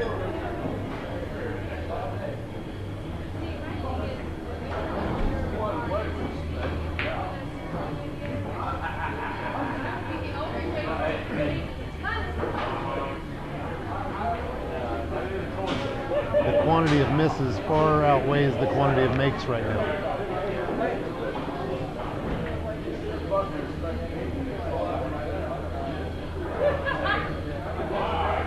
I don't want to question the format of this thing.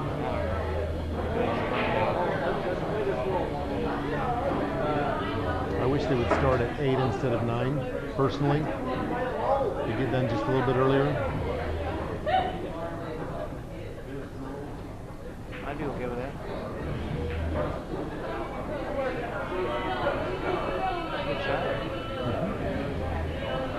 But the shape is kind of poor. I mean, it's going to be really tough to get on the 4 where it's makeable from here.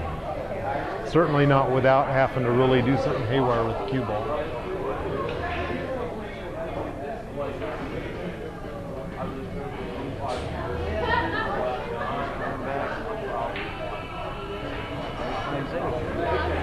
Now he's playing the 2-rail shot.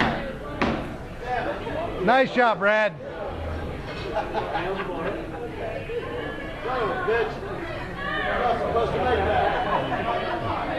That's one of about 4 or 5 safeties he's played all night that bit him in the ass. Yeah, but he hit it so hard. If he hadn't scratched, he would have bounced out and given Shawn a shot. It wasn't going to be a good save. Oh, absolutely. That's certainly not with, 4 to 6 inches of emptiness between the cue ball and the 9 ball. If he's going to shoot that ball, he should have at least tried to freeze the cue on the 9. Good hit. 2 good hits. He hits it twice.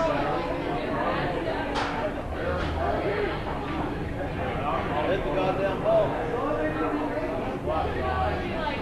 You can't believe that ball went inside.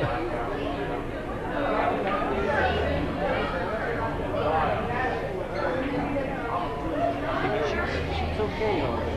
He makes 80% of the 5s, 6s, and 7s. Like 10% of the 8s. Yeah.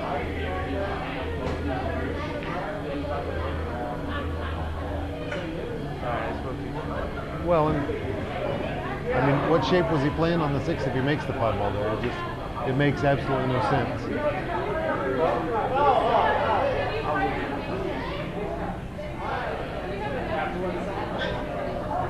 Damn it, Joe.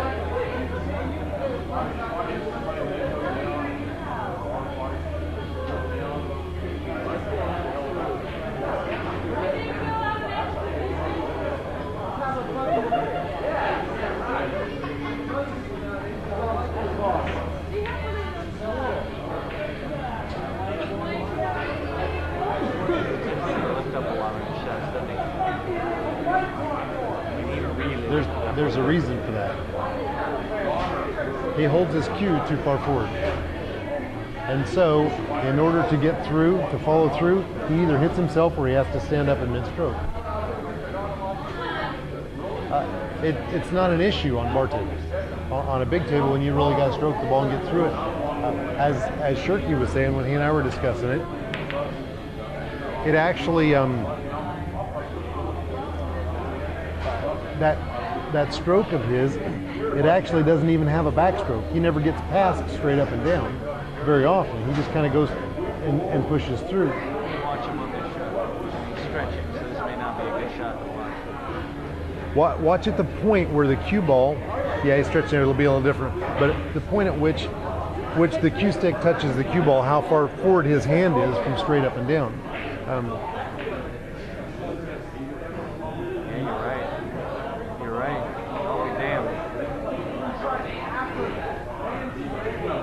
See how he's never going back behind straight up and down. He has no backstroke at all, so there's no fluidity, and there's no.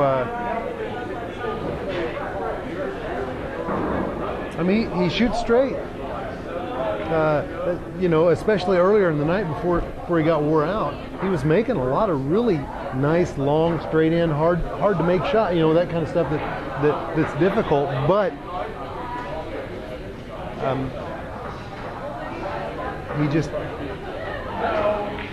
He's holding the stick way too far forward, and they've got what's called a stroke plane. If your hand is straight up and down when you hit the cue ball, then your stroke plane is level.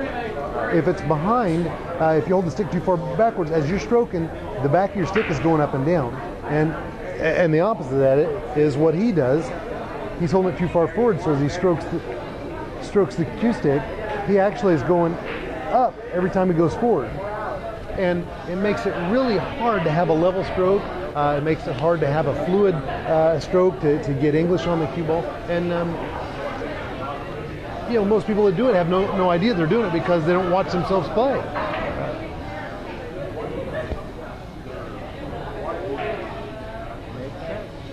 And that's why it appears that he's standing up.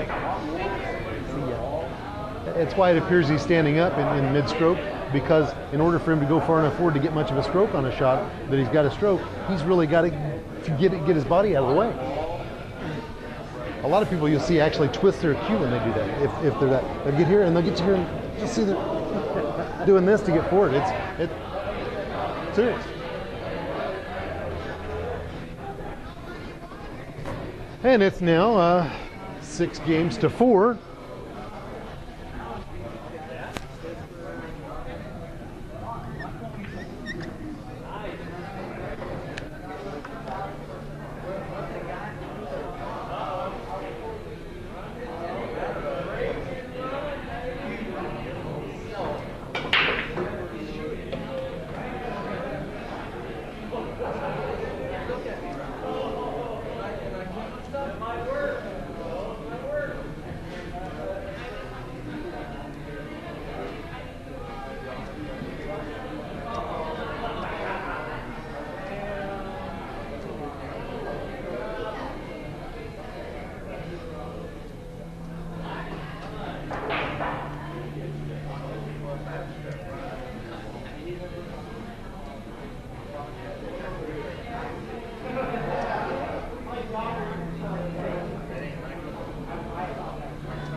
But he shaped for 3. Right.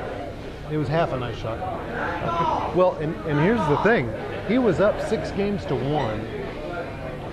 and now it's 6-4, and he makes another beautiful shot without getting shaped. But I'd almost wager if he loses this game, he loses this set, even after being up 6-1, because he gets so down on himself that even though he's way up, if Brad comes back and gets within a game, I don't think he's got the internal fortitude to fight his way through and go ahead and win the set. He's got to work on his middle game. He's got a lot of work to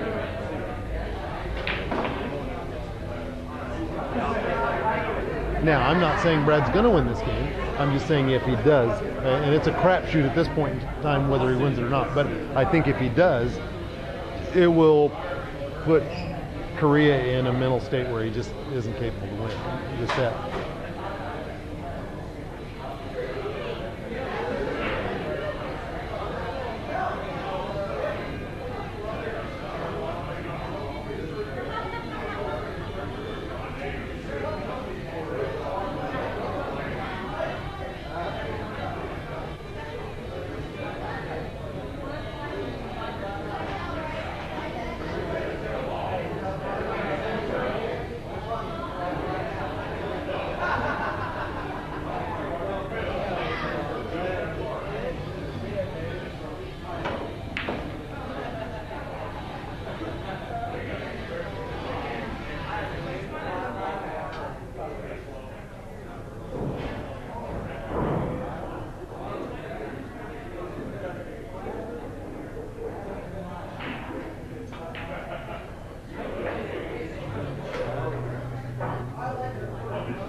Another nice half a shot.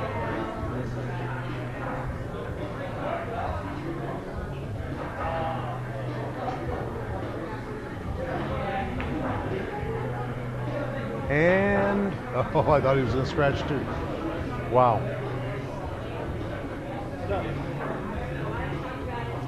How's Brandon doing? Alive. Good. Glad to hear it. Glad to see it. Everybody says it's better than the alternatives, but we really don't know. We can't That- try. this is true. It's all or none. This is true.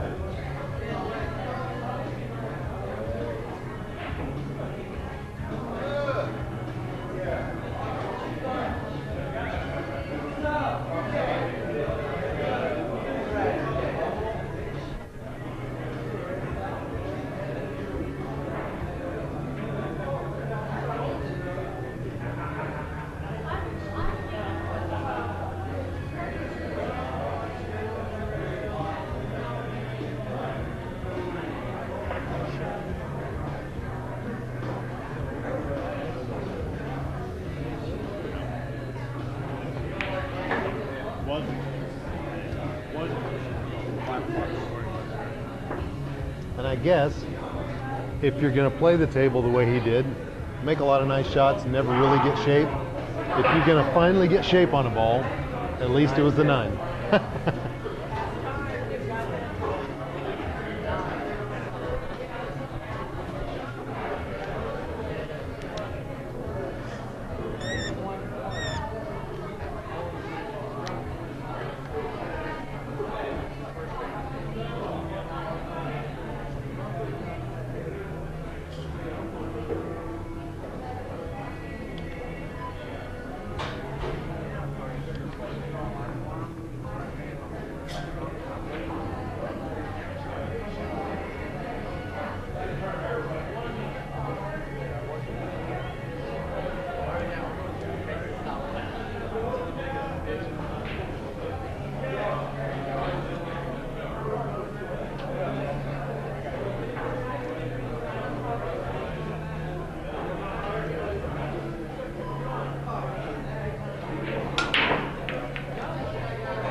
Korea's on the hill.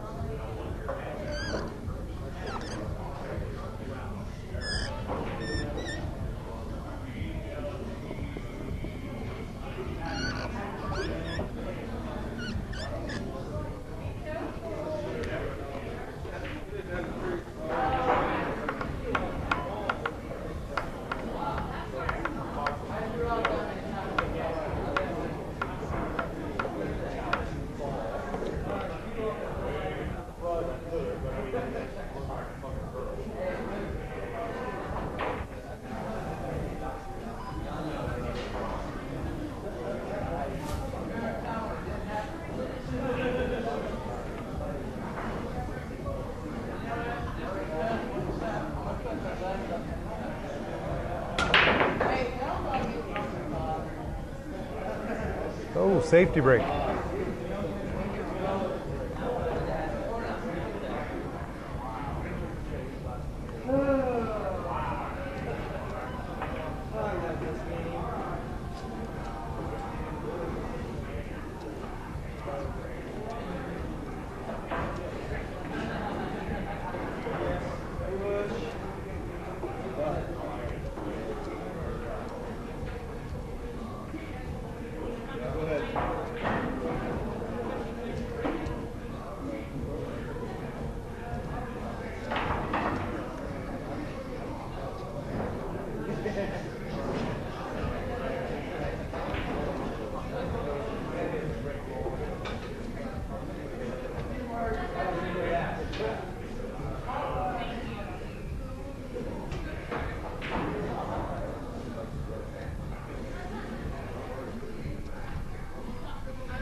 Might have been the best shot I've seen him shoot in quite a while.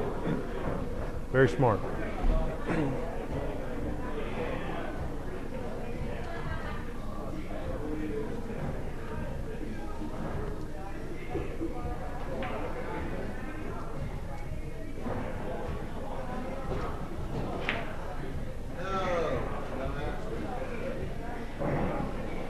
Wow.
Oh my.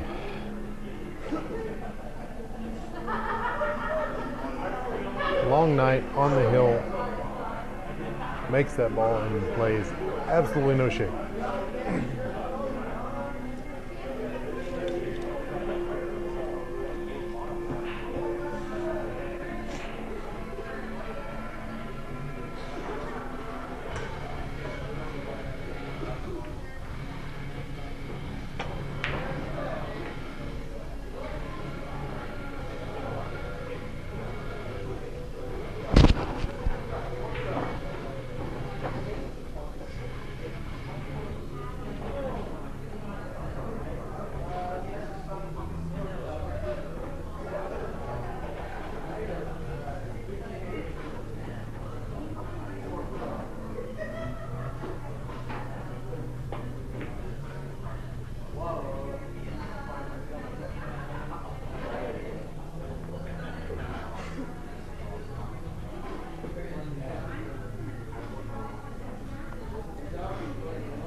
Wow.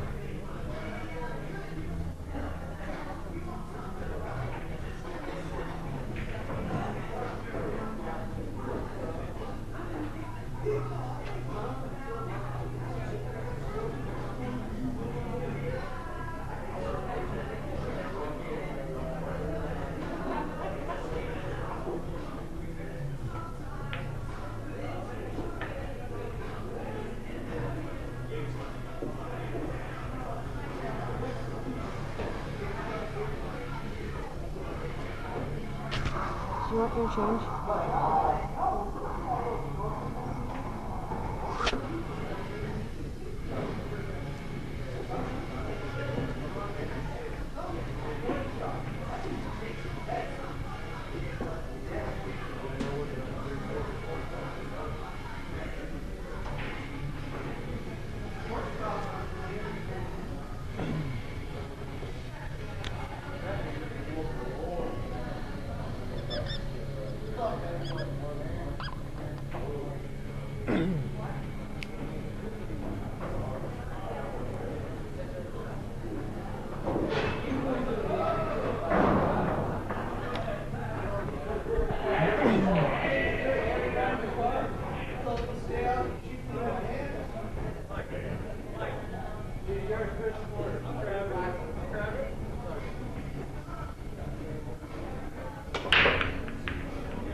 Wow.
Wow.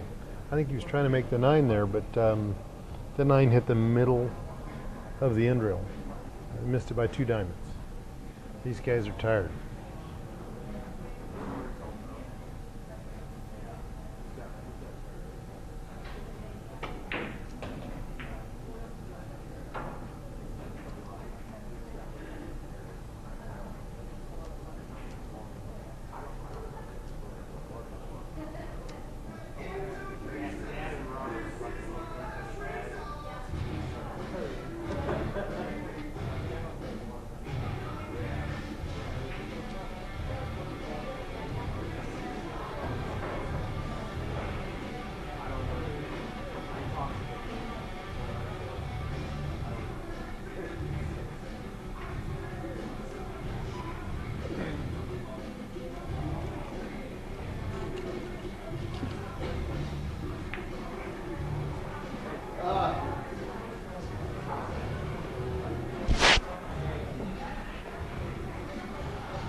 Wow.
Wow.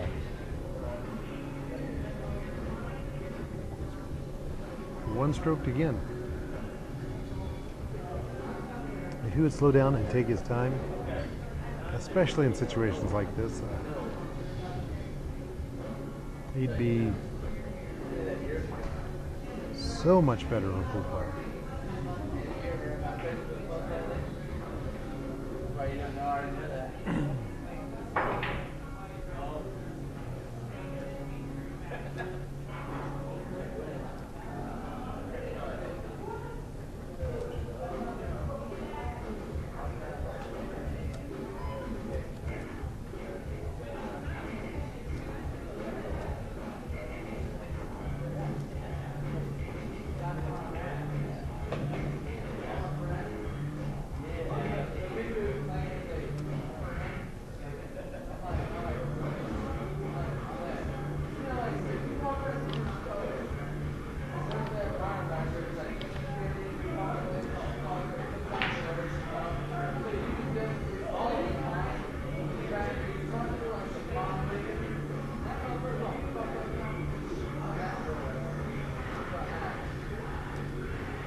wanted to shoot that out, Brad.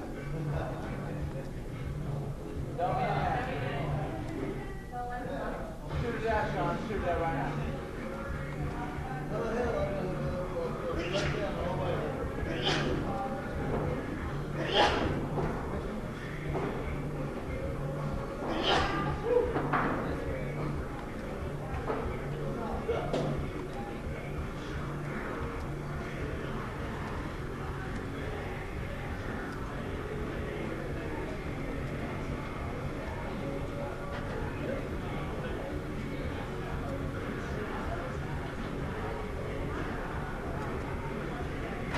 Mike's still here. Wow.